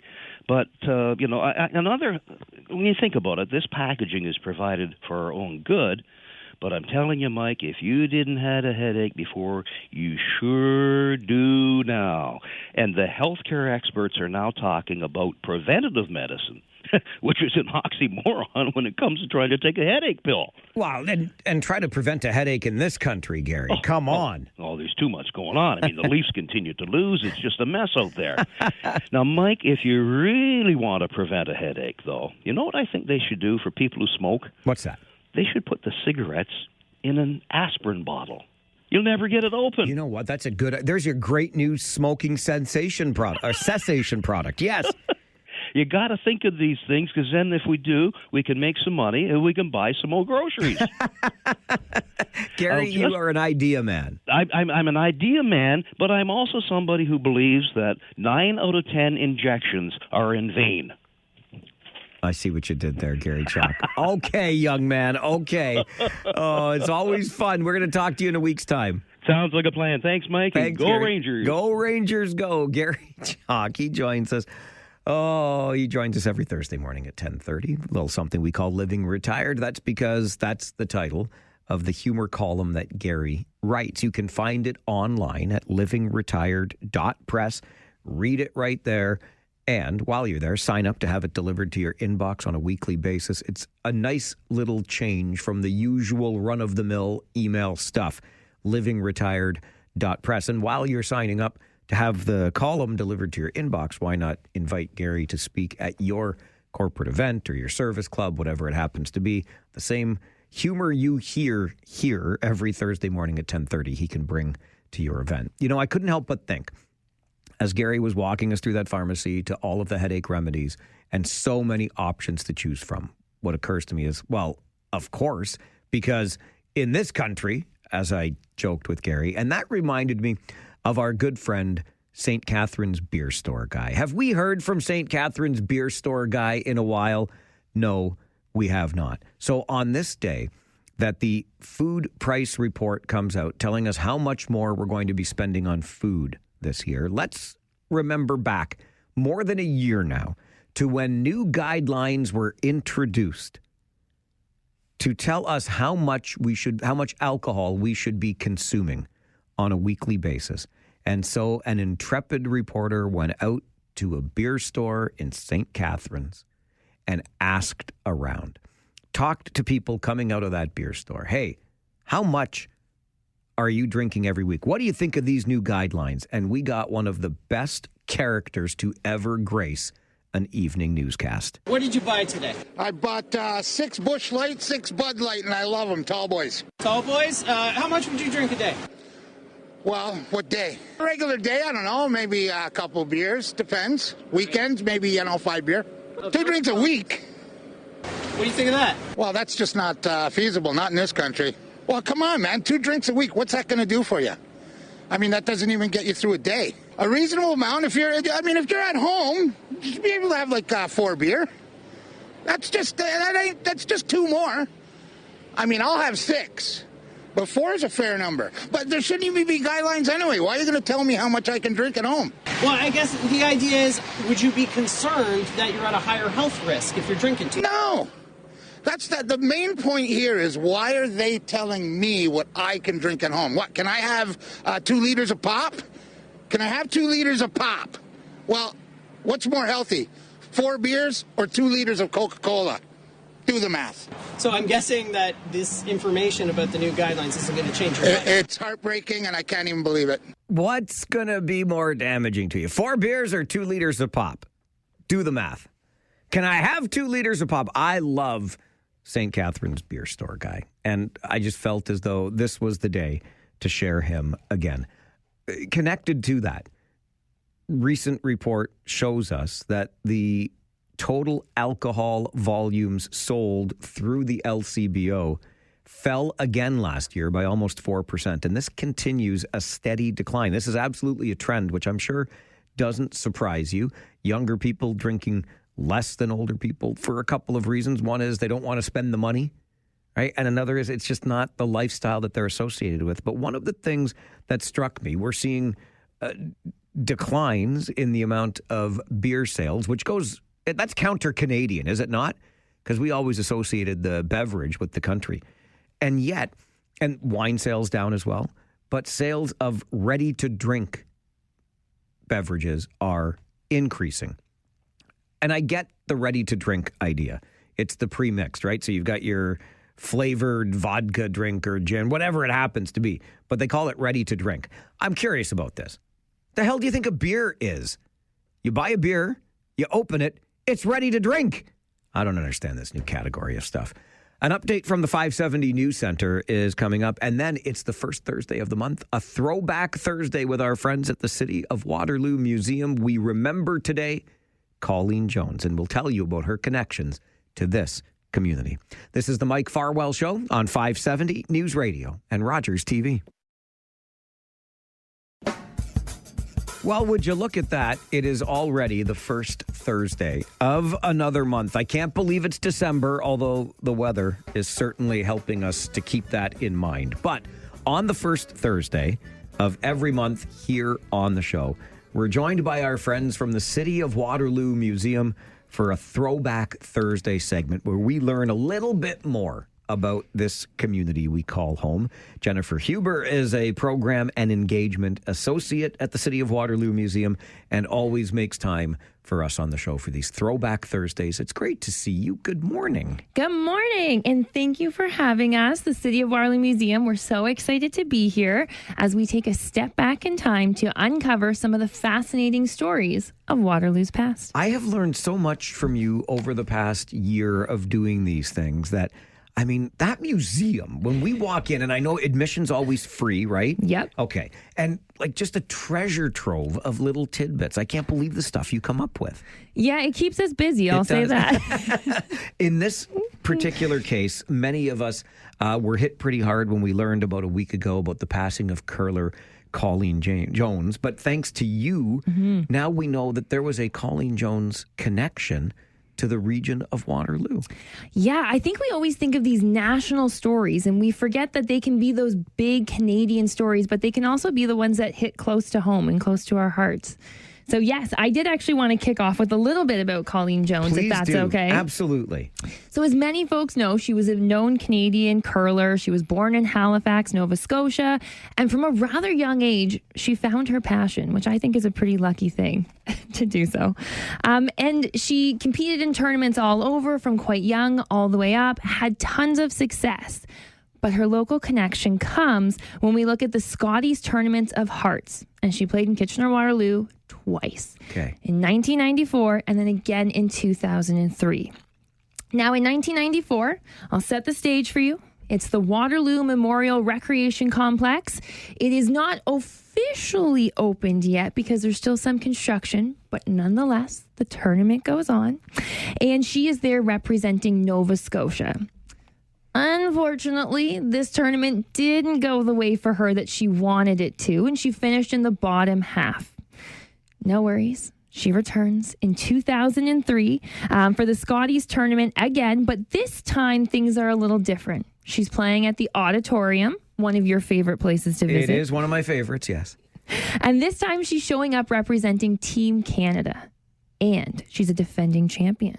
So she's got a little bit more on the line.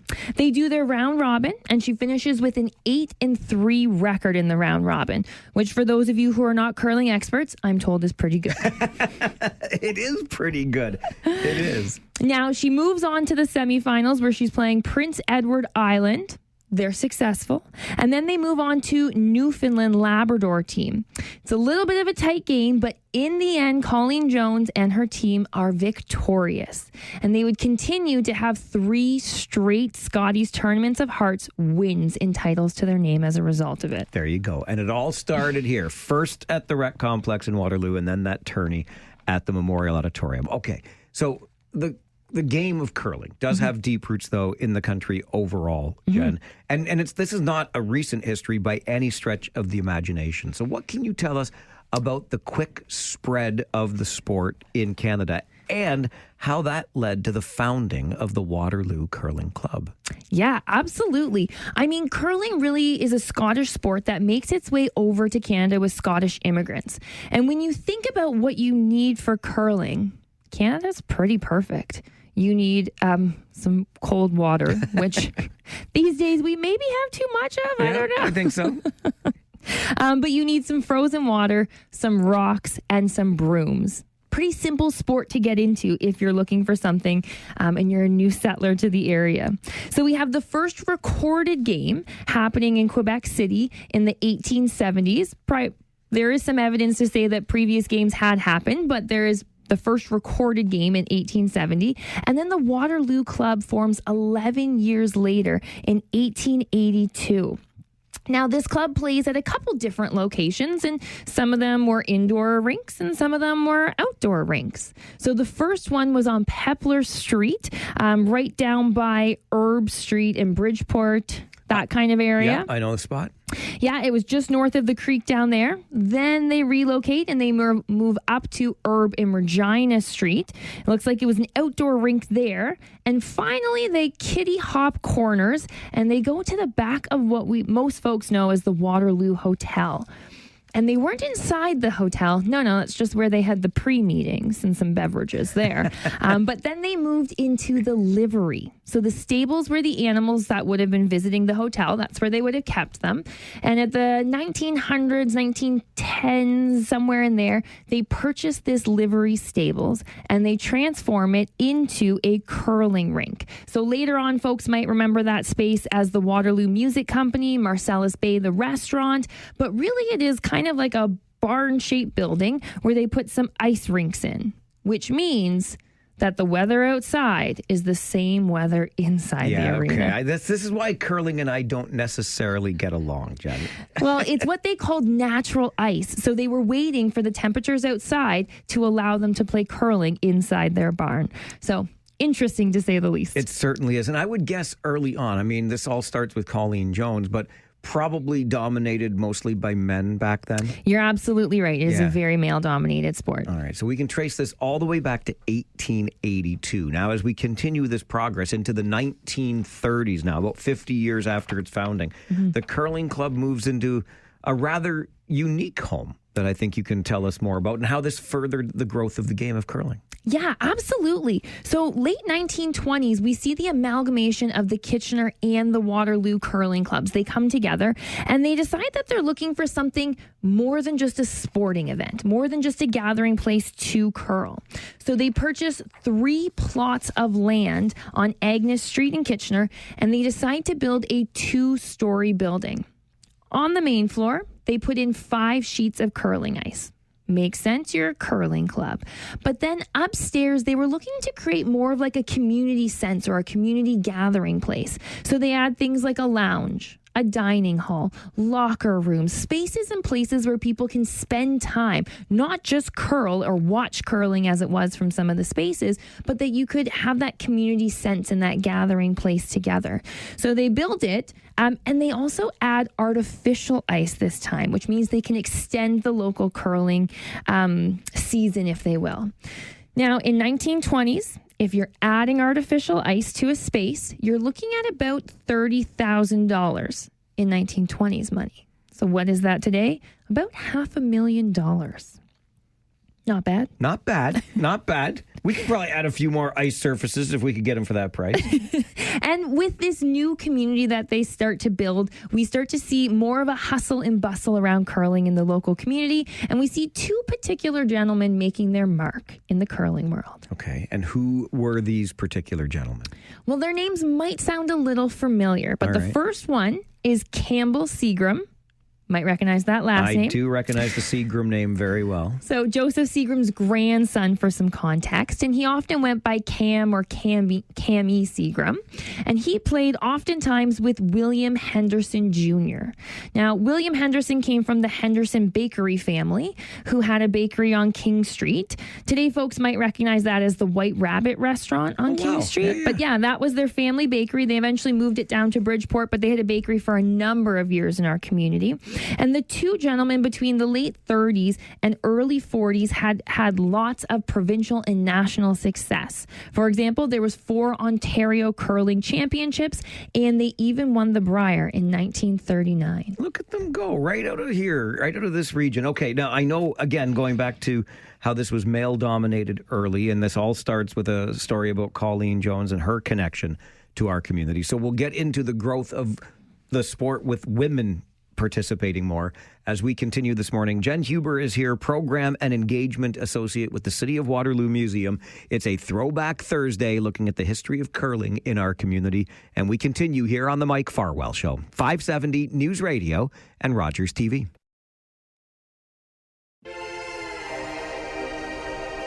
In studio with us this morning is Jennifer Huber, Program and Engagement Associate with the City of Waterloo Museum. First Thursday of every month is a Throwback Thursday with our friends at the City of Waterloo Museum.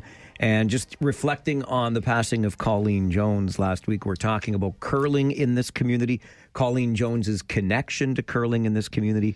And we left off, Jen, talking about Campbell Seagram and William Henderson Jr., who had some great success in a male-dominated sport early on. But if we move it closer to 1950, in the late 40s, the first women's league was formed, and the sport experienced some newfound popularity through the 50s and 60s. Yeah, absolutely. So you're right. As we wrap up the 50s, women are starting to engage with it, which means that there's a greater population, a greater interest in the sport that's coming. And if you have more interest and more people wanting to play, you're going to need more facilities. And that's what we start to see pop up. So I'm not sure if any listeners have heard of the Glen Briar Curling Arena. Oh, my gosh. It's one of my favorites. It's still the Home Hardware. Absolutely. Yes. I was going to say, for folks who that's not a reminder to, it is the Glen Briar Home Hardware on Weber Street. Absolutely. Yes, but they open up right around the early 1960s, and they provide 8 ice patches for curling, and they do have women's curling there. And some folks might remember it as a skating rink in the summer or a concert hall. It had lots of different purposes in our communities. But we also see the Westmount Country Club adding curling facilities in the 1960s as well, which was a pretty big deal. They added 6 sheets of ice so that they could do their curling, and that really took the facility from a summertime 6 months of the year facility into a 12-month facility. So a big change for them as well. And then also we had the KW Granite Club that were still participating from their Agnes Street location at that time. So we start to see multiple different facilities popping up to facilitate this growth in our local community. Right. So we're getting the story of how curling grows. And if we go back to the roots of it in the late 1800s, Jen, you talked about us as a country providing the perfect climate, right? You need some ice, you need some brooms and rocks. We can find those as well. So I'm sure where there is sport, there is industry. With such popularity, how did Waterloo's industries factor into this growth? You are absolutely right, because Waterloo's industries must have been curling fans, because we open up 2 different broom manufacturers. There was the Hamel and there was the Otzer broom factories in the area. Now I'm going to focus in on the Hamel broom factory for a moment, because it's begun in the early 1900s by Irvin William Hamel. And he starts to make brooms on his property where he was living on Neckert Street, right by where Regina crosses today. He has a yellow brick home with his family. He has a young family. Him and his wife Lydia just had gotten married, and he starts this broom making factory. He actually starts it in the house and then moves it into the factory at the backyard. I mean, it's a nice short commute. I didn't think it was a bad idea. And he grows the business. By the 1930s, he is grown from 5 employees to 12 employees. And how many brooms do you think in a single day 12 employees can put together? It's funny because I started to think, really, broom making. How many brooms does one community need? Okay, 12 employees, one day. You've got to be making, if you're not making 36 brooms a day, you're not working hard enough. You're right. He would not be impressed if they made 36 brooms a day. Good. Because they were making 60 dozen. 60 dozen? Dozen. That's 720 brooms a day. Dang. So it does ask the question, how many brooms does a company or does a community need? Every day. And that's a lot. I would never make it as a broom maker, Jen, because I'm thinking my limit's 3, boss. I can make 3 brooms today. And they're all handmade brooms, and they're corn brooms. So I think that's the interesting thing is we think of the, sweepers that they use now in curling, but back then they literally were corn brooms that were handmade. And it was much more difficult to make a curling broom. And yes, the Hamel Broom Factory did make curling brooms. It took about 3 times as much time to make a curling broom because they need to be a little bit thicker. Sure. So a lot of effort goes into there. Irvin eventually passes away and passes the business in the 1940s on to his son, Paul. Interesting. Okay, so does the story stop there? Or maybe Paul can carry... Maybe Paul knows how to make more than 3 brooms a day. We're lucky because he did. And Okay, you're good. absolutely right. The story does continue on. And it gets a little bit jumpy, so hang on with me for a moment here. But Paul continues to run the family business for about 25 years. And fair enough, he's ready to retire and move on in life in the late 1960s. And lucky for him, there's a longtime employee named Nick Sadowski. And Nick is ready to take on the business. He had a passion for brew making, and he moves it from the backyard of the family home on Neckard Street all the way down to Bridgeport in the 1970s into a yellow brick building. Some folks might remember that building as the Valentine and Martin Shoe Factory, but today it is apartment buildings on the corner of Bridgeport and Regina Street. Still, that original yellow brick building is there. Nick employs his son, and the two of them make somewhere around 35 dozen brooms a week. Still pretty impressive, but when Nick got practiced up, how long do you think it took him to make one broom? How many minutes? I'll give you a hint. It's in minutes. Okay. He got so good at broom making, he could make a single broom in 17 minutes. Oh, I would have thought that's impressive as well. Yeah. It was 3. Come on. Absolutely. Again, I would have been a complete failure as a broom maker. Well, it's a good thing you went into radio then. The jury's still out on that one, Jen. The jury is still out on that one. I can picture that building, though, too, on the corner of Bridgeport and Regina. I can see it when you're going through water. It's on your right-hand side when you get to that corner. Yeah, Because absolutely. Bridgeport's one way. You can't be going another way. So I was just going to say, I think we should only drive one way. Yeah, on I was Bridgeport. going to say when you're going to Waterloo, but you're already in Waterloo when you get there. Anyway. Yeah. But Nick was so good that he actually even entered into a contest. It was the Broom Corn Festival in Arcola, Illinois in 1973, and he made the largest broom, coming in at 13 pounds. A 13 pound. He must have had forearms like Popeye. It's amazing. I know. So he had quite a lovely little reputation in the community. Eventually, he was also ready to retire in the 1990s. And fair enough, we'll let people take a break. He's had a long career. And he looked to a lifelong employee named John Davenport.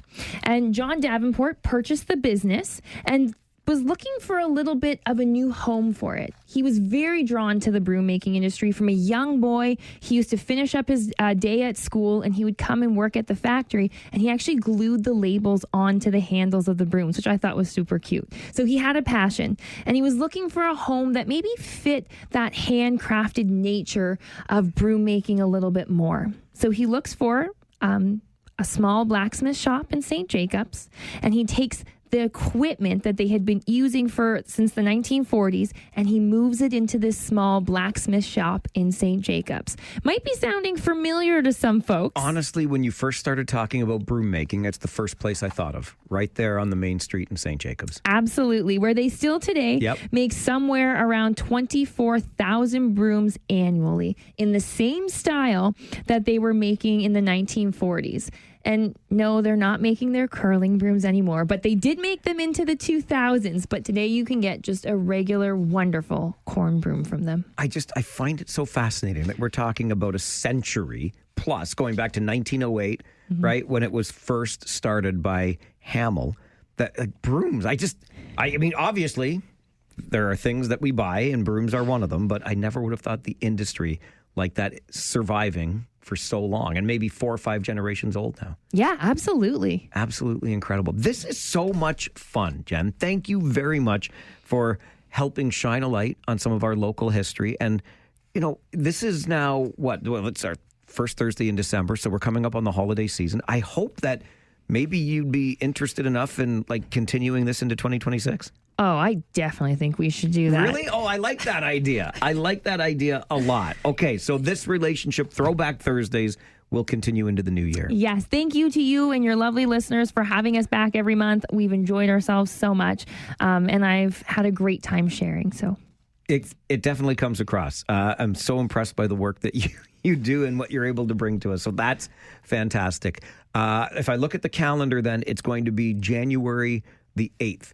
when we'll Yes. bring you back. We'll First skip the Thursday. first. We will I like skip. it. I like that idea too. We don't need that. Okay. And remind us again, City of Waterloo Museum, admission is free, and the hours we can come by, find you at Conestoga Mall. Yep. Tuesday to Friday, we're open right now from 10 a.m. until 4 p.m.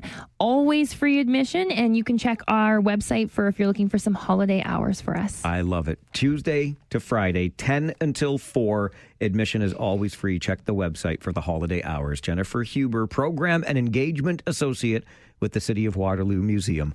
Thank you for being here. Thank you. This is the Mike Farwell Show. The flip side is coming up. Where'd you start? Where are you now? We'll share some stories next on the Mike Farwell Show. 570 News Radio and Rogers TV. This is a segment we do every week. It was deliberately begun because on a show like this, you tend to talk about a lot of heavy stuff. You want to take a break from that stuff, what we like to call a little palate cleanser. We find it on Thursday mornings at 11:30 with a little something called The Flip Side. We'll swap some stories on that today. This was inspired by, it just seemed random, a part of a story, but it caught my attention to the point that I thought, you know what? There's something to this, and I want to ask you about it on the flip side. Just before I get to that, thank you very much to Scott, who sent an email while listening to our last segment with Jennifer Huber from the City of Waterloo Museum. We were talking about the long and rich curling history going back to the 1880s in our community. And Scott says, to go along with your curling talk this morning, Scott wrote an email to Mike at 570news.com. Did you know that Elmira is hosting the 2026 Men's and Women's Curling Ontario Championships, January 4th through the 11th at the Woolwich Memorial Centre. Best teams in Ontario will battle it out to represent Ontario at the Brier and the Scotties. Scott, I was unaware, and I'm sorry that I was, but thanks to you, now I am aware, and I'm happy to be able to share that. So the 2026 Men's and Women's Curling Ontario Championships happening about a month from now at the Woolwich Memorial Centre, January 4th through the 11th. Best teams here in Ontario to battle it out to represent Ontario at both the Brier and the Scotties. Scott, thanks for sharing that. Also, today being December the 4th, if you didn't know already, we were downtown Kitchener the other night and saw the work beginning to get ready for the annual Chris Kindle Market. It's a fantastic German-inspired market in downtown Kitchener. Runs today, starting this evening, right through Sunday in downtown Kitchener, in the City Hall Rotunda. Lots of outdoor space. I saw a photo in this morning's Waterloo Region Record about a tent where there's going to be entertainment. It looks beautiful. Chris Kindle Market kicks off this evening in downtown Kitchener. And heck, while I'm at it, just reminding you of things, tomorrow is an all request Friday on the show, okay? That means you get to hear a little bit of your favorite song, and we try to put a theme around it, make you work a little bit, let you get creative with that theme. We just passed Giving Tuesday the other day, and so the theme this week is giving. You figure out what song fits that theme and let us know what you want to hear. You can drop me an email, Mike at 570news.com, or you can call in and let Jen know. She's answering the phones today and working the production board. Just tell her, here's the song I would like to hear tomorrow on All Request Friday, the Giving Songs edition. Okay, to the matter at hand here on the flip side. Sorry, but when Scott told me about the curling, I thought there's some other things I could just let you know about. So this is just the random little sentence or two that came up in a story about a completely different issue. It was actually a story about immigrants in Ontario protesting at Queen's Park, saying, listen, you're being unfair to us with all of these new rules around immigration and work permits, et cetera, because we followed all the rules. We've been doing things the right way, and now you're trying to move us along. But we followed the rules. We're doing things right. We're gainfully employed. You should treat us more fairly. The part of it that stood out to me, though, was just this point in the story that talked about one person who happens to be from Cambridge who got a 2-year diploma from Conestoga College in information technology and now operates a forklift. And I'm not saying that's a bad thing. There's nothing wrong with being a forklift operator. I'm just looking at, okay, so I got my diploma in information technology and now I'm driving a forklift. And just when I came across that, I thought, oh, isn't that interesting? Because it's never a straight line, right? You end up doing something, but that doesn't necessarily mean that's where you started in something. So I thought there's got to be more stories just like that. I started here and now I'm here. Kind of like that. Is it a meme? I don't know, but I've seen it on social media a whole lot. How it started, how's it going? So this gentleman got a 2-year diploma in information technology, and now he's a forklift operator. Probably not the way he planned it, but somehow that's how it worked out. So the question for you on the flip side today, we'll solicit your stories on how it started and how it's going. You started doing what, or maybe you intended doing what, and now you're doing something else. I've thought about this through the morning, as you probably know, and it wasn't a long time. I was never really a deeply embedded, shall we say, teacher, but I did spend a year doing that before bouncing into radio, which is what I always wanted to do, and I've been doing radio ever since. So not much of a teach. You couldn't call it a teaching career at all. It was quite frankly, it was a bad dream is what it was. I was like Patrick Duffy in Dallas. I woke up and it was a bad dream. Was it Dallas? Was it Dynasty? I think it was Dallas. Doesn't matter. I didn't watch that stuff. It was a dream. And here I am actually doing the dream job for me and working in radio broadcasting. Through my work, of course, you know, I do some stuff in the Ontario Hockey League, and there are a couple of people I've known. One of them, whose name you probably know very well, Kyle Dubas, who became the general manager of the Toronto Maple Leafs at one point. Now he's the general manager in Pittsburgh. But he started out as the stick boy with the Sault Ste. Marie Greyhounds. There's another fellow I know from the OHL that also worked his way up from being stick boy, if you will. It's the name we gave to them, and right up to general manager of an OHL hockey club. That's a pretty interesting trajectory, although it all stays within those same lines, right? So from diploma in information technology to operating a forklift, from stick boy to general manager of a national hockey league team, stick boy in the OHL to general manager in the NHL, from teacher to broadcaster. Where'd you start and where are you now? 519-570-2545, star 570 and 1-800-570-5715. Was it a straight line? Did you stay in the same industry? Did you think you're going to do one thing? Maybe. And I've said this to people an awful lot over the years.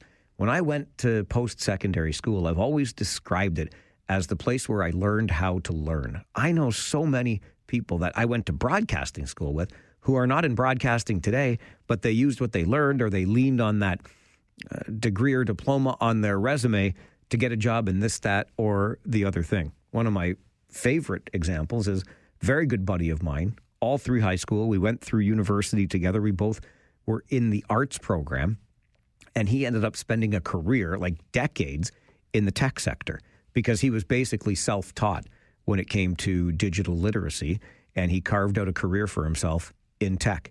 He majored in psychology at school, and he ends up spending decades in the tech sector. So maybe you learned how to learn when you were at post-secondary, and you applied that learning to whatever job it ended up being. But it's rarely a straight line. From a diploma in information technology to a forklift operator, from a degree in psychology to work in the tech sector. How did it start, and how's it going today? Dave joins us first on the flip side. Hello, Dave. Hi, how are you, Mike? I'm good, thanks. How are you? Good, thank you. Good. I started out similarly I had a diploma back in the 70s as a computer programmer, and ended up as a vice president of sales for a technology company, and then retired out of that in my 50s, became a realtor, and now I'm a real estate broker. Come on. Now, are there any similarities, or is this a complete 180 when you come out of the tech sector into being a real estate broker? I just got tired of the tech sector. Yeah. I was, as a vice president of sales and marketing, you're flying all over the country all the time, and you have the CFO coming in saying, where are our numbers for this quarter? I just didn't like that anymore. I thought I'd be director of my own destiny. Yeah, so now you're a little bit more like your own boss, right? That's right. Yeah, I've got some people working for me, and I'm semi-retired. I love to hear it, Dave. Thanks for sharing the story. My pleasure, Mike. Great stuff. And that's the kind of thing that we're looking for on the flip side today. And isn't that an interesting way to do it, right? Basically said, listen, I don't want to do it this way. I don't want to report these numbers. I don't want to fly all over the country. I want to be the master of my own destiny here. And that's what Dave is now carving out. Works better for him in quote unquote semi-retirement. Sounded like he was on the road though, still out there doing his thing, but he's doing his own thing. You take those skills you learn, that experience you build in one thing, and you transfer it into the very next thing. So the stories we're looking for on the flip side today. How did it start and how is it going? Where did it get started for you and what are you doing today? We'll take more calls right after this on the flip side. This is the Mike Farwell Show, 570 News Radio and Rogers TV.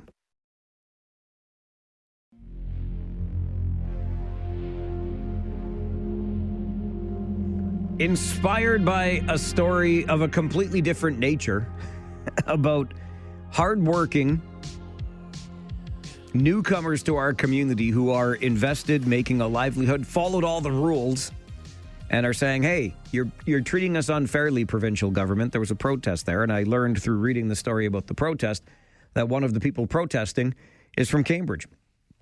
And he studied at Conestoga College, got a diploma in information technology, and now finds himself as a forklift operator, which is fine. That's very meaningful work. I just find it interesting to go from information technology diploma to forklift operator. And it reminded me that there are very few straight lines out there. So asking you on the flip side today, where'd you start and where did you end up? You might not even be done yet, but what did your path look like from where you thought you would be to where you are today? Let's go back to the phones. Sean, you're next. Good morning. Good morning. My path has been somewhat crooked, to say the least. I graduated high school in 1978. Or 77. There was not a lot of work back then. So I joined the Canadian Forces right out of high school. And I was going to be a technician. We were something called performance-oriented electronics training, or POET. Yes, I was a poet in the armed forces. Cool, eh? Anyway, that was no fun because at the time the Liberals were cutting back everything to do with the military. So I didn't last for long. I got out. I decided I wanted to be graphic arts. So I went to Conestoga for the graphic arts technician. Okay, that was great, except I discovered my eyes weren't that great. I couldn't see the fine art stuff, so great. I wanted to be that. So then I went to Mohawk and I took the industrial electrician course. I was going to be a PLC programmer. Fantastic. So I took that, all that stuff. So then I got the apprenticeship, but then all the old guys wanted us to do was bend conduit. You ever bent conduit? It is not any fun. So I got tired of bending conduit. I ended up working for an automation house doing PLC programming, which was great. And, we got into all the automotive stuff. And then that went on for a while, but wow, the hours were horrible. So then I got into regular computers, taking night school at Conestoga.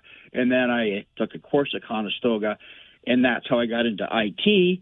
And now I'm a DBA and doing all that stuff. And that's what I've been doing for a very long time now. It's been a hell of a ride. So from the armed forces to IT is beginning to end, but a few more stops and turns in the middle.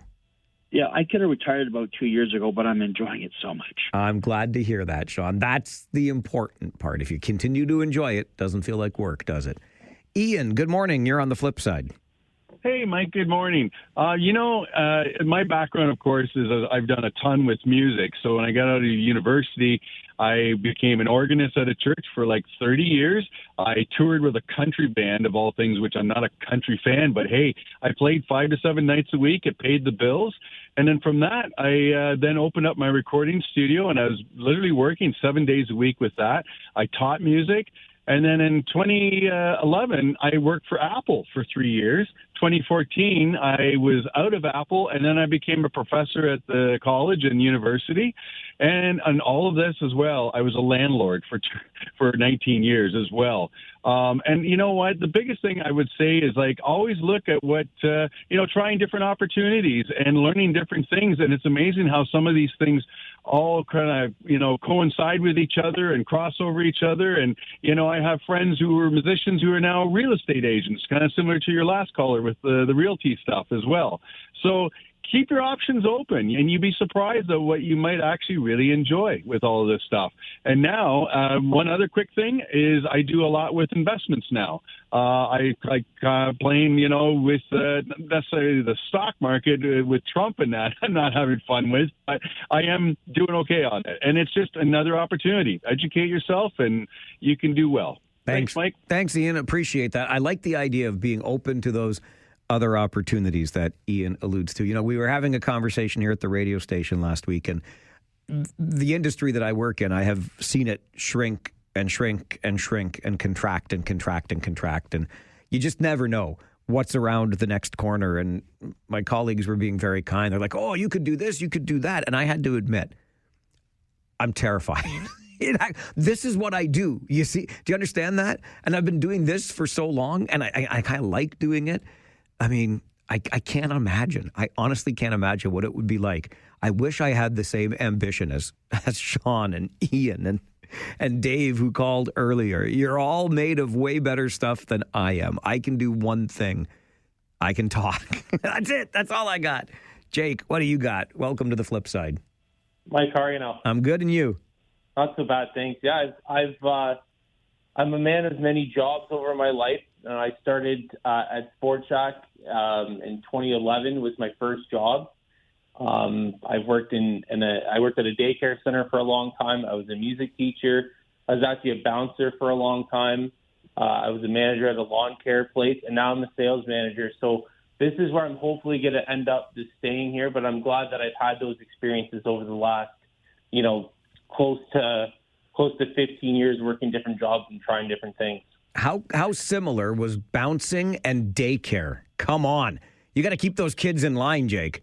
I feel like they looked at me as maybe a little intimidating, so they would stay in line. But no, they're good kids, and bouncing was really fun because I made sure all the regulars knew me and friendly, so there was never any issues. I love it. Great to hear, and thanks for sharing that. Oh, I'm looking forward to this one. My good friend Kevin from the Big Jerk food truck. How are you, sir? Hey, doing good. How are you? I'm very good, thank you. Good. Can you hear me okay? I can hear you just fine. Okay, excellent. So good to hear from you. So where did you start, and how did you end up on the Big Jerk food truck? Well, long story short, I went to Conestoga College for construction engineering and graduated there. I worked there for a bit also, teaching some of the classes, but lo and behold, my parents were always cooks. They owned Rainbow Caribbean Cuisine. I love that place. Got some good Jamaican patties there. Yeah, man, you got it. Right downtown Kitchener. Yes, sir. Yeah. So as time went on, Mom and Dad said, we're going to retire, and we have all these recipes. We got to do something with them. So I decided to put my construction engineering on pause, and I jumped in head first, and I renamed it. I did a little rebranding, and I named Rainbow Caribbean Big Jerk Smokehouse and Food Truck. And, we do caterings, on-site barbecue. And, Mike, it's a lot of fun. For example, I get to meet you and hang out. We had fun this past summer. We sure did. Yeah. Yeah. How many years now for you doing this, Kevin? Let's see. Well, being as how I was raised and brought up in the family business, long story short, the reason why I left the family business to go to Conestoga. Have you ever worked with your dad before, Mike? Yes, Kevin, I have. I sure have. Yeah, they don't treat you as like an equal employee opportunity there. like really short. When everyone got to go home or got to go to the movies and hang out with their friends on the weekend, you know what my dad had me doing, right? Of course. Yeah. I love it. Peeling carrots or potatoes or something like that. So I said, I had enough of this. I'm going to college. That's great. I love it. Hey, Kevin. But no, been back now doing this for 15 years back in the food business. Good for you. I love what you do. Keep up the great work, and thanks for calling today. All right. Thanks, Mike. That's my friend Kevin. We did have a good time at a couple of parties over the summer where the Big Jerk food truck was there. And the Rainbow downtown, when I was working at a radio station downtown Kitchener, I'm not joking about that. We'd walk a couple blocks down the street because my coworkers loved the Rainbow cuisine and some Jamaican patties. Yeah, man. It was good stuff. Lots of good stuff in downtown Kitchener. Lots of stuff all around the local food scene. We're up against the clock. Hang on, because I still got a couple of callers on that might want to tell the story of how it started and how it's going. We're more than happy to do that. The next hour is open lines regardless. So how it started, how it's going, or reflections on the issues of the day. A lot of talk still about that food price index and how cost of groceries is going to go up $1,000 next year for the average family. So we'll talk about all of it with Talkback coming up on the Mike Farwell Show. 570 News Radio and Rogers TV. Take out the papers and the trash, or you don't get no spending cash. If you don't scrub that kitchen floor, you ain't gonna rock and roll no more. Yakety yak. Don't talk back. Just finish cleaning up your room. Let's see that dust fly with that broom. Get all that garbage out of sight, or you don't go out Friday night. Don't talk back. Every day from noon until 1, we open the phone lines so we can hear directly from you on the issues of the day. Or maybe there's an issue you would like to make the issue of the day. That's what we're here for, to engage in the conversation, learn a little something from you. 519-570-2545, star 570, and 1-800-570-5715. Grant, you're going to start us off today. Good afternoon. Yeah, good afternoon. Yeah, I started out working at the Wiley Motor Inn as a dishwasher for 8 months. Then I went to do volunteer work at Freeport Hospital, and then I also filled out an application form at Freeport, and then every week I pestered them until they gave me a job. So I was in line for the job as well as another person. So they gave me a 6-week, grace period. And I was thinking, yeah, I bet you I'm not going to get this job. Well, 18 years later, I was still there until they contracted out and sent over to KW. And then I lost. They got rid of me at KW, and I really feel sorry for my fellow colleagues that worked in housekeeping, because working over at KW is like a death trap, because they give you 50 times more work. And, why did you last only 8 months doing dishes at the Waterloo Motor Inn? I think the manager said I took too many days off.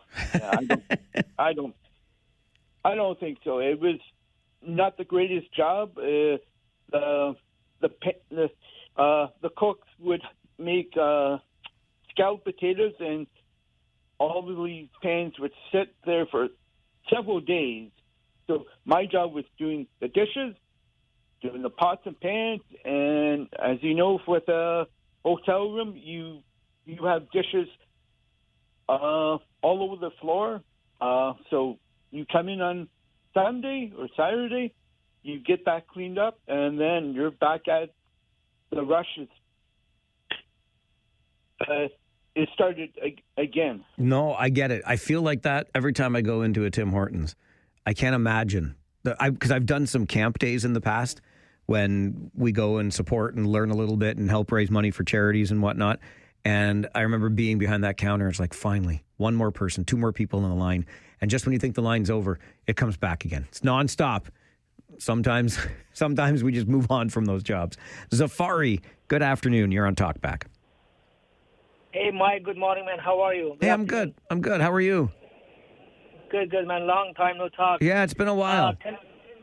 Can we nominate somebody in your show? What do you want to nominate them for? Jackwagon of the Week? Well, no, I want to nominate a guy that I want, because there are so many people, they have shoulder pain, back pain, and they go to hospital waiting 12, 10 hours. What they get tiny little painkiller, which is not help. But I want to nominate this guy that he is such a smart chiropractor and massage therapist. So I was in a hell pain 2 weeks. Within 2 weeks, I had calcific tendonitis, whatever they call it. Tendinitis. On my shoulder. Yes. Tendinitis. And I went to hospital 3 times. The doctor said, we can't do nothing. I put your name on a waiting list for a specialist. I'd wait 10 days. I get no call. Went back. Nobody can help me. And somehow a friend told me to go to this guy.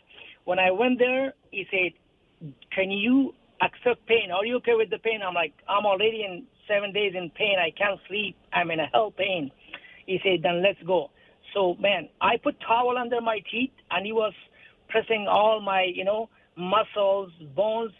Guess what? Within half an hour, I feel like I'm back to life. So now, within 10, 12 days, this is the 12 days or 13 days, I can move my hand. Hopefully, I'll be back Monday at work. But the reason I say this guy, because he's so many people, they are in pain, and this guy is really, really good. And he's a professional chiropractor. His name is... No, hang on. So we try to keep businesses out of this, Zafari, but I'm glad he's local, so we can tell folks if they need help with their pain, they can find somebody here to help them. Yeah, his name is... Okay, no, I can't do the... I'm sorry, but I can't do that. You know the rules, right? We'll keep the business names out of it. I don't mean to cut you off. I'm really glad that you found a solution for that, because believe it or not, because I'm so weird this way, I think about things like that from time to time. Because you get to a certain age and you get the occasional stiffness and difficulty. And my beloved loves to tease me about the shuffle that I start the day with every day. Because listen, it takes a while to get this motor running nowadays. I got way more behind me than I do in front of me. And it changes. Anyway, and I thought, what if I ever, if this little nuisance thing that I can walk off in the morning in my old aching knee, what if it became debilitating pain? What must that be like? I feel for you. I do. Anyway, Zafari, I'm sorry I can't let you just shout out or nominate, as you said, the doctor in question, but I'm glad that you got some help for it. I really am. And please spread the word through your own channels. I just can't let you use this channel for that. Mark is next on Talkback. Good afternoon, Mark. Good afternoon, Farzy. Hey, buddy. Oh, boy. What was I going to say? I don't know. Okay. Sorry, Mike. Sorry. That's okay. First of all, I'm looking forward to Monday of next week to see how you're going to start the show, because December 8th is a special day in music. Yes, it is. And I'm looking really forward to listening to Brian Allison again. Yep. At this 11 o'clock. This week in music history, every Monday at 11. Exactly. And you said you're off next week, Mike? I will be here Monday, and then I've got a long road trip to take with our Kitchener Rangers. I know. Do you ever sleep, Mike? I plan to sleep when I'm dead, Mark. Okay. And is it going to be Larry? To the best of my knowledge, no. No. We're going to surprise you next Tuesday. Okay, sounds good. Okay, buddy. There was one more thing. Oh, yeah. I'm glad the Rangers pulled one out of the hat last night. Yes, they certainly did that. That was a very cool win. It was. Okay, thanks, Mike. You're welcome, Mark. Good to hear from you, buddy. Mark loves our This Week in Music History segment every Monday morning at 11 o'clock with Brian Allison. He'll be here next Monday. I guess there's no reason to keep you in the dark. It'll be the least worst of Mike Farwell from Tuesday to Friday next week. It's difficult. Sometimes they call it the best of. I call it the least worst. But I serve kind of two masters here with the radio station. I do this show every day, and I love it. And then, of course, I work as the broadcaster for the Kitchener Rangers alongside Josh Piercy, and I love that. And sometimes one of those masters takes me away from the other. If I could do it all, I would. They even asked, could you figure out a way to work from the road? It's tough because we're on the move a lot, right? Tuesday, for example, I'm going to be on the bus all day getting up north. We should be home based for at least a day in Sault Ste. Marie, but then we got to travel over to Flint. We got to travel over to Saginaw.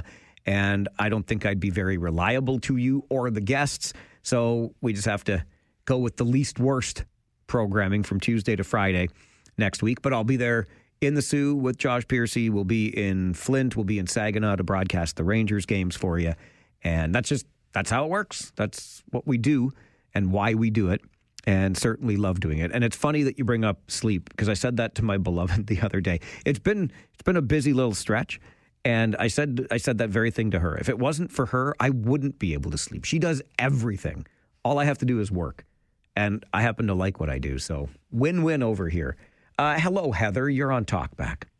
Hi, Mike. It's Heather number 25. Farwell's Force, member number 25. Good afternoon. Yes, I wanted to talk about the whole job thing and the changes that you go through. Yeah, for sure. I way back in the day, I went to Laurier and started out in honors business administration, and I hated it. And so I switched my major to anthropology. So that's what I got my degree in. Of course, at that time, in the early 80s, you couldn't get a job anywhere. I got a few sort of government grant jobs at local museums and things. Eventually, I moved, and I got a job at a lawyer's office doing accounting, their bookkeeping. And then I was interested in writing, and so I wrote a couple articles and sent them away and got a couple things published. And I thought, you know what? I really like writing. And so I went back to college. I went to Conestoga to the print journalism, and I was 30 years old. I quit my job and went back to school. And from there, I did a work term at, can I say where? Yes, you can. I did a work term at the KW Record, and then I got hired at the Brantford Expositor, and I was a reporter there for 24 years. And going back to when I was young, I was so shy and quiet. Never in my wildest dreams could I imagine that I would be a reporter talking to all the big wigs around town and, have everybody sort of being able to call them, and they'd answer my phone calls and talk to me. And so if there's a young person out there who thinks they're too shy for something, you just never know what you're actually capable of. That is a fantastic story. And I remember you and I going back and forth a little bit on email about this. I started piecing it together before you got to the Brantford Expositor part of your story, because you know me, I love me some newspapers, Heather. I really do. That's a pretty cool career. Yes, I was also the editor of Spoke, too. I got interviewed in Spoke a couple of times when I was at Conestoga College. It was a big deal for me back then. Yeah. Well, thanks for calling in today. Good to hear from you. Okay, thank you. All right, bye-bye. There you go. Another roundabout way to get to a career that Heather really enjoyed. Speaking of number 25, official Farwell's Force member, got a great email from Onkar earlier today. Long-time listener, but first time in contact with you. Mike at 570news.com. We got a call earlier today from Steve, who was super frustrated at the work that continues at Fisher Hallman and Ottawa in Kitchener. He says it was supposed to be done forever ago. They just keep finding new reasons to do more work. We had it in our traffic reports today. It was backed up pretty bad. And that reminded me, I got a call some weeks ago, and I was forgetting to get out to Waterloo because the gentleman who called said they were redoing Beringer Road at Westmount, and they added a second left turn lane off of Beringer onto Westmount. But they had, even though the work appeared to be finished, construction cones preventing you from making that turn. And it had been that way for so long, this caller was wondering, what the heck is going on? Like, are they ever going to open it? Did they make a mistake? Onkar's email to Mike at 570news.com says the left turn lane at Beringer and Westmount, both lanes are now open. It was supposed to open in July, but I thought I would save you the trip. Onkar, thank you. And Onkar also asked to be assigned the next number as a loyal listener. So here's what happened, Onkar. I've been trying to maintain an accurate and reliable list, And somebody, one of you people, I like saying that, got on there twice, but I caught the duplicate. So, number 179 scratched off. On car, you now become number 179 on the official list of Farwell's Force. We are a force for good, a force for change, and a force to be reckoned with. And we're making sure this list is accurate, it's reliable. And now that 179 is filled with On-Car's name and not a duplicate, I can confidently say we are at 250 on the nut members of Farwell's Force. If you'd like to join this growing force for good, for change, and a force to be reckoned with, all you got to do is listen for 15 minutes. Every day. But we'll give you 15 minutes of information and entertainment, and then you too can be a member of Farwell's Force. We get stuff done around here. Just drop me an email, mike@570news.com, or give us a call and join the Farwell's Force party. It's Talkback on the Mike Farwell Show, 570 News Radio and Rogers TV. It is that time of day, noon until 1. We open the phone lines for some discussion and conversation around the issues of the day. Something that we talked about on the show, something else that's in the news that's got your attention, or maybe something you want to let us know about. You want to make the issue of the day. We're here for that as well. It's called Talkback for a reason, because we give you the chance to do that. Let's go back to the phones. Shelley is with us. Shelley, good afternoon. Good afternoon. Do I understand that you're a first-time caller? I am. I love me some first-time callers. Shelley, welcome to the show. So we had talked last week. I'm with Waterloo Wildfire Ringette Association. Yes. And you had given us some great support on your radio for our food bank drive this week, past weekend. You mean when I finally got the date right, you mean? Yeah. Yes, last Saturday, you wonderful ring-etters were collecting at your games at Rim Park. That's correct. Yep. And I told you I'd call in and tell you what our total was. All right, let's hear it. You were going for 3,000 meals, right? We were, okay. And we were a little shy of that, but anything helps, right? Absolutely. You did 1,500 last year. What were you able to do? So we did 2,139 meals. Amazing. Absolutely amazing. More than last year, and what a great time of year to be doing it. Absolutely. So thank you for your support. Much appreciated. And hopefully we can reach our 3,000 next year. I look forward to being told when it's happening. I'll get the dates right and continue to support as best I can. Awesome. Thank you so much. Thank you, Shelley. Bye-bye. Bye. Love to hear that. Yes, Shelley sent me an email, said, hey, can you let folks know that the Waterloo Wildfire Ringette is doing this at their games last weekend at Rim Park? So we did. And look at that, 2,100 meals raised through food and fundraising for the Food Bank of Waterloo Region. Dave, Farwell's Force member number 47. Good afternoon. Good afternoon, Mike. I have a question in regards to last night's game. Okay. And there's a reason why, because I want to give a shout-out. And the shout-out is just to you would not expect. So, are you aware there was an OHL record last night? I am aware of the OHL record last night in London, yes. Okay. So, I'm giving a shout-out to the fans, the loyal fans of the London Knights, who set the OHL record last night for the teddy bear toss. And are you aware what the number was? 20,567. What do you think of that, Mike? I think that's a lot of bears, Dave. And I think it's a lot of loyal fans. It certainly is that, too. Have a great day, Mike. You too, Dave. Thanks very much for the call. Appreciate it. They did set that record last night in London. Fred, you're on Talkback. Good afternoon. Hi, Mike. How you doing today? Real good, thanks. How are you? Doing well. Good. So I wanted to talk about that, how you started, what you're doing now kind of a thing. Yeah. So when I was 17, 18 years old, I started out working at a furniture place building table legs, which I love furniture making as a hobby, but I hated it as a job. So I didn't last that long with that, maybe 6 months. Sure. So then I worked for Doug Ford's company, working in printing. Did that for a number of years as well. And then I was between jobs, and I became a vacuum cleaner salesman for a couple of weeks. That didn't like.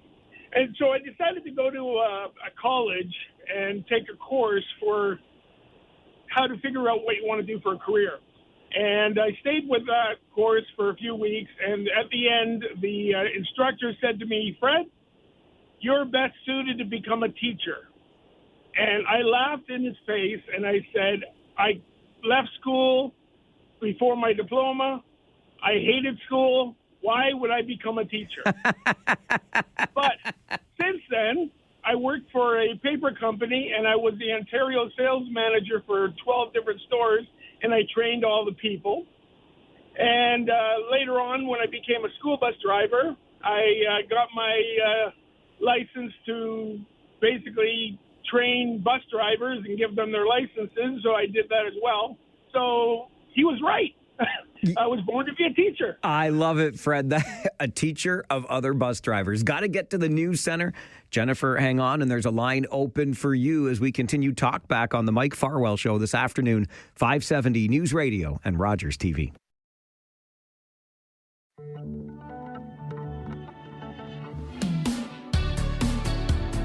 The Talkback Hour happens every day, noon until 1, open phone lines so we can hear directly from you. Right back to the phones we go. Jennifer from Guelph is with us on Talkback. Hello, Jennifer. Good afternoon, Mike. Nice to talk to you. Nice to talk to you. Are you also a first-time caller to this show, I Jennifer? am a first-time caller, yes. Yes! I love it. Thank you, Jennifer. We've lived in Guelph for about 4 years. Absolutely adore Guelph. It's a it's a lovely city. Love it. It really is. Love it. From where did you come? Bolton. Oh my gosh, I used to work up there. Oh, did you? Guess where? Biggest employer in town, Jennifer. Husky. You know it. I was there. The Husky. Really? That's when you're in younger days, right? Yes, I was much younger then. I was prettier then too. Anyway. I just really wanted to call in and just say how much I enjoy your show. And I'm telling you, Gary Chalk should have his own show. Well, he is absolutely friggin' hilarious. I love to hear that. We enjoy each other. I laughed, I cried. I was getting some groceries today, and it's hot. He just says exactly what I feel every day. Every day. I don't know. He's really, really special. It's really, I love your show. I really do. And I listen to you and Josh on the radio, on the Rangers games, because Guelph sucks. I'm sorry, Guelph. But I like to listen to you guys all the time. I hope nobody else in Guelph heard you say that, Jennifer. The Storm fans are going to come get you. Quietly. Okay. No, but honestly, your broadcast is fantastic. It's really, I've always been a fan of listening to hockey on the radio. Always, from the time I was 10 years old. And I'm older than that now. Wow. And isn't that great? I just really, really love it. I don't know. It's really special. Really, really special. Mm-hmm. Well, thank you very much for listening, and thank you for calling. I'm so glad you're enjoying Guelph. I love the community as well. And you feel free to call again anytime, okay? Thank you, my dear. Thanks, Jennifer. Okay. Bye-bye. Bye now. There you go. Listen, that reminds me of two things. First of all, when you call as a first-time caller or otherwise, you don't necessarily have to be complimentary. I mean, I prefer it, obviously, but a couple of weeks from today, in fact, because I was already talking earlier this hour with Mark, I'm going to be away for much of next week. I'll be here Monday, and then we've got a long road trip ahead of us with the Kitchener Rangers. So I'll be on the air for Rangers games with Josh Piercy, but I will not be here every day from 9 until 1 because I just can't be on the road like we're going to be. So when we come back the following week, I'm going to give you the opportunity as we come up on the end of the year to roast the host. You can provide the year-end review because you're the boss of this show, right? So I've decided that the day is going to be Thursday the 18th. Fridays are Free Phones Friday. The following week, we're into like the real Christmas season. I'm going to be here the 22nd and 23rd. We'll do a whole bunch of nice, relaxing, while you're out getting your Christmas shopping done kind of stuff. So I thought Thursday the 18th is the day. So the Talkback Hour on Thursday, December the 18th, 2 weeks from today. Roast the host. I'm going to take a year-end review from you. And hey, I'm hoping it's constructive, but I will take your feedback with me over the holidays and we'll see what's what. But I love Jennifer calling just to say how much she enjoys the show. That is fantastic. Great thing that we're hitting the right notes. We don't always, though. I understand that. So 2 weeks from today, mark it down. If you've got some feedback, you're just dying to let me hear about. Stop emailing it to me. Call in. And Jennifer mentioned Gary Chalk, who joins us every Thursday morning, 10:30, a little bit of Living Retired. That's the humor column that Gary writes. And once a week, he comes on the show so that we can bring it to life. And clearly, Jennifer enjoys it. I'm glad she does. We enjoy doing it, too. And just one of the things, if Jennifer were doing the year-end review, she'd be like, get more Gary Chalk on the show. Taken under advisement. There you go. Back to the phones. Jersey Bill is with us on Talkback. Hello, Billy. Hey, hello, Mike, again. I just want to talk about what Mr. Malloy said earlier, because I pretty much agree with him. I don't always agree with him, but he's a good man, and this time I think he was right on line in terms of the fact that the Prime Minister made a flippant comment about who cares about what's happening in my personal relationship with Donald Trump. But actually, I think the fact that he had at least the strength of character to say, I don't live and die by everything Donald Trump said. Trump might actually respect that. If you look like you're a pushover, or if you go out of your way to insult him, of course, those are the two things that he abhors. He'll take advantage of you for pushover, and if you just say that he's completely without merit of any kind, then you're going to wind up on his enemies list. So I think the Prime Minister is steering a good middle course, and whether that comment was inadvertent or not, it doesn't hurt as long as it was what he was feeling at the moment. Because why should we? Politicians should be politique, as they say, but sometimes you have to let your emotion show.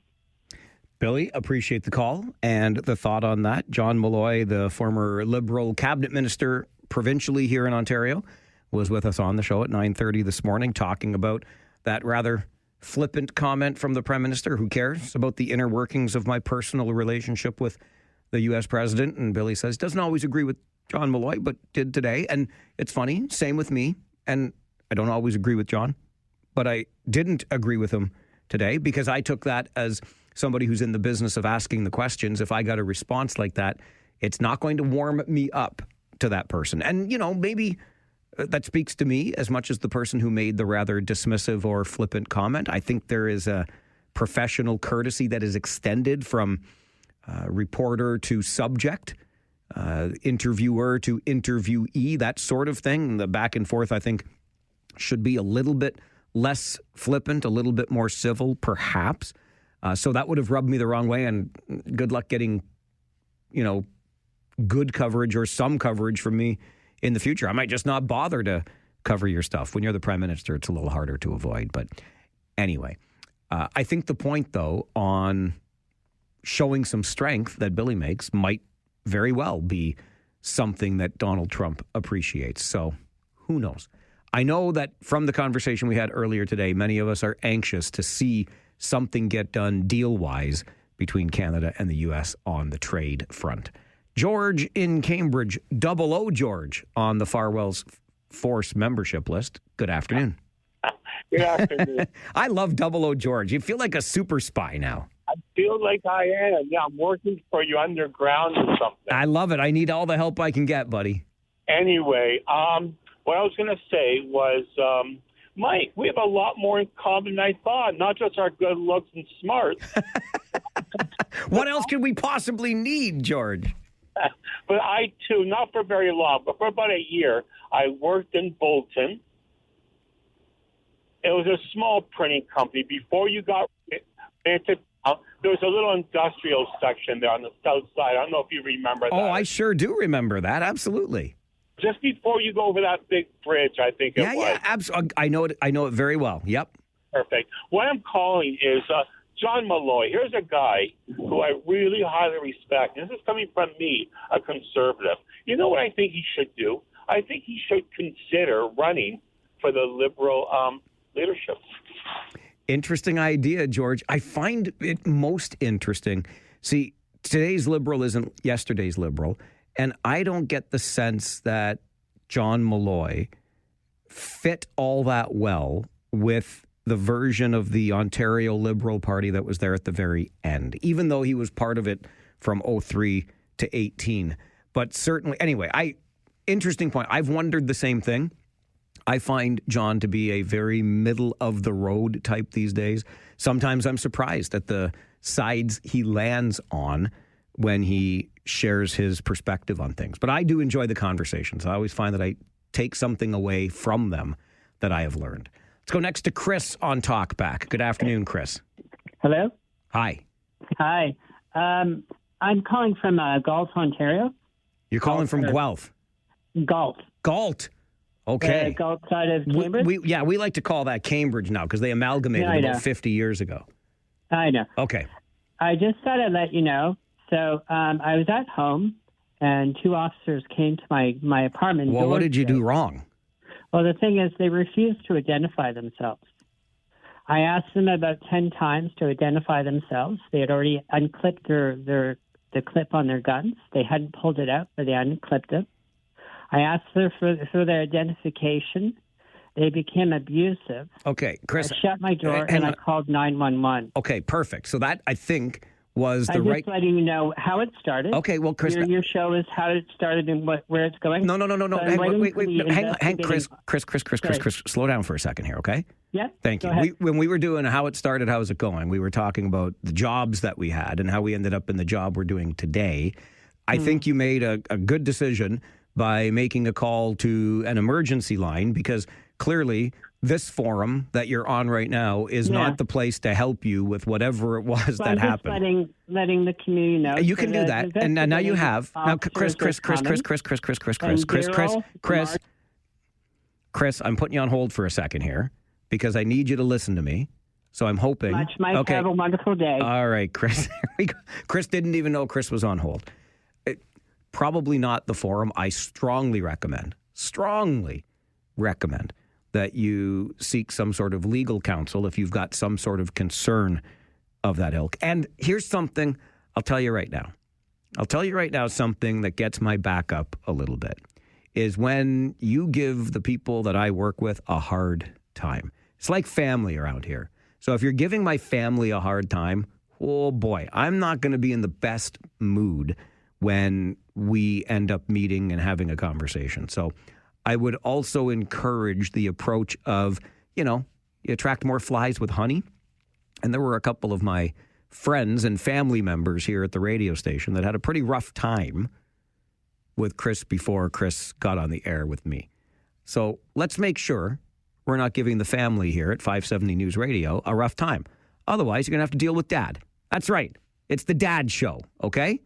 And it's Talkback on 570 News Radio and Rogers TV.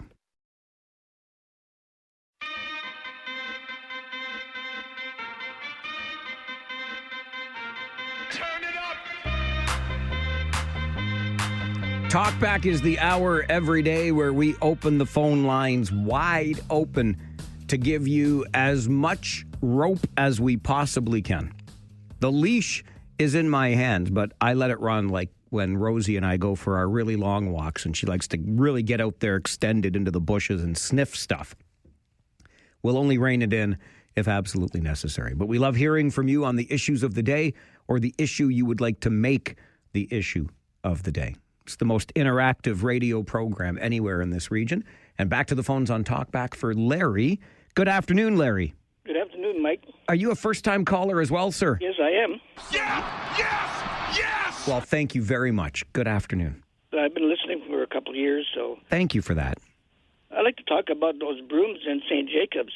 Sure. When I was working at a restaurant, We used to buy brooms there all the time. Were you working at, you mean the Stone Crock in St. Jacobs? Or? No, it was at Lower Mill Inn. Okay. But we used to, every restaurant needed brooms. And the cheap Chinese and Japanese brooms, they would just wear out. Sure. And go on an angle.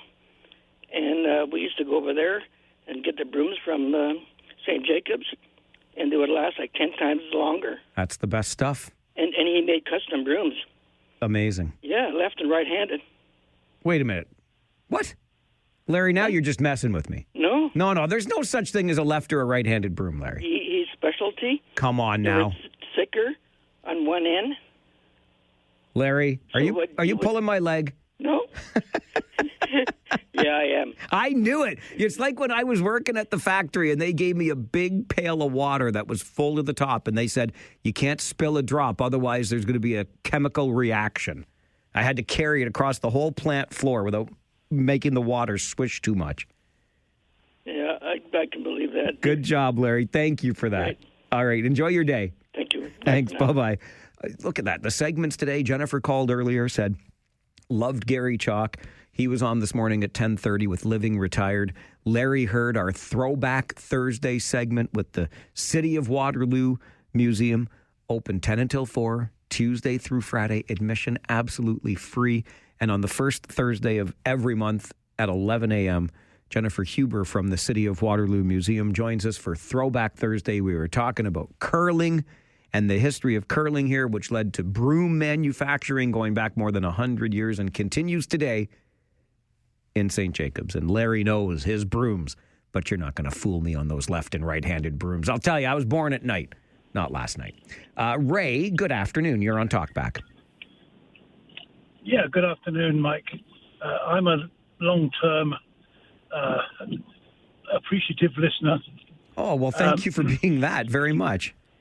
No, I do. I like your show. I'm 84. I grew up in the ages when school teachers had authority, and I'm a little incensed. And what I'm incensed about is that I have a beautiful daughter and beautiful granddaughter, and her husband are both school teachers, and they are frankly abused, particularly the kindergarten teacher, so badly that one time one of them was knocked over, or knocked him over even. But you can't you can't stop them, you can't touch them, you can't. If one of them starts throwing chairs around, you have to clear the room out, but you dare not touch them. And it's incredible. I mean, my granddaughter had to take 6 months off because she was burned out. And I just, for me, I wouldn't last 2 minutes. But I don't know why the unions don't do something. I'm just saying that I'm incensed with that. And I don't know what the answer is, except that maybe home or whatever. Anyway, what's your opinion of that? First of all, I appreciate the call, Ray. Thank you very much. And thank you for being a listener of the show. We have talked about it on the show before, these episodes of violence that teachers are experiencing. And Ray's right. And I don't think Ray's advocating. It's so interesting. We had the Flipside a couple of weeks ago that incensed a couple of people because they thought we were making too light of the discipline we used to receive, which was, I mean, look, if that's your perspective, fine. But that's, we weren't trying to say we need to go back to it or it was a good thing in any way. We were just reflecting. And I think Ray alludes to that, right? When teachers had discipline or tactics they could use for disciplinary reasons. Nobody wants to go back to the way that it was. But boy, oh boy, have we ever swung the pendulum in the other direction so far that entire classrooms now get disrupted because of the unruly and, frankly, violent behavior. I wish I had an answer for you, Ray. I really do. My opinion on it is it's happening, and it's happening too much. There's no question about that. What we do about it, I remain uncertain. But I certainly hope, that we can find a way to course correct from where we are today, because your granddaughter being burned out is not what we want to see with our frontline educators. Tony, you're on Talkback. Good afternoon. Okay, Tony's gone, but I've got Dave over here. Dave, you're on Talkback, I think for the second time today. No, fourth time. But Well, second on Talkback, but who's count? not me, Dave. Mike, I have to give a quick shout out. It just popped up on my phone. This is about a person you know. Okay. And I'm going to read it, but I'll be very quick, and then I'll hang up. A fixture on Sportsnet's baseball coverage is earning one of the top Canadian honors in the sport. Hazel May is the 2025 recipient of the Canadian Baseball Hall of Fame and Museum's Jack Graney Award. The Jack Graney Award is presented annually to a member of the media who has made a significant contribution to the game of baseball in Canada through their life's work or for a singular outstanding achievement. Have a great day, Mike, and she's one of my favorites. Thanks, Dave. Hazel and I crossed paths when I was working at Sportsnet, yes, but Ivanka Osmak and I were much tighter than me and Hazel. That said, congratulations to one of the Royal Hour own here with Rogers. And that'll do it for our show today. Tomorrow's the Friday show. We'll have your not $1 million question. We'll have free phones Friday. We'll have our roundtable, the coaches show, and lots more on the way tomorrow. I'll come back at 9 if you'll join me then, okay? My name's Mike Farwell. You are a force for good. Bye for now.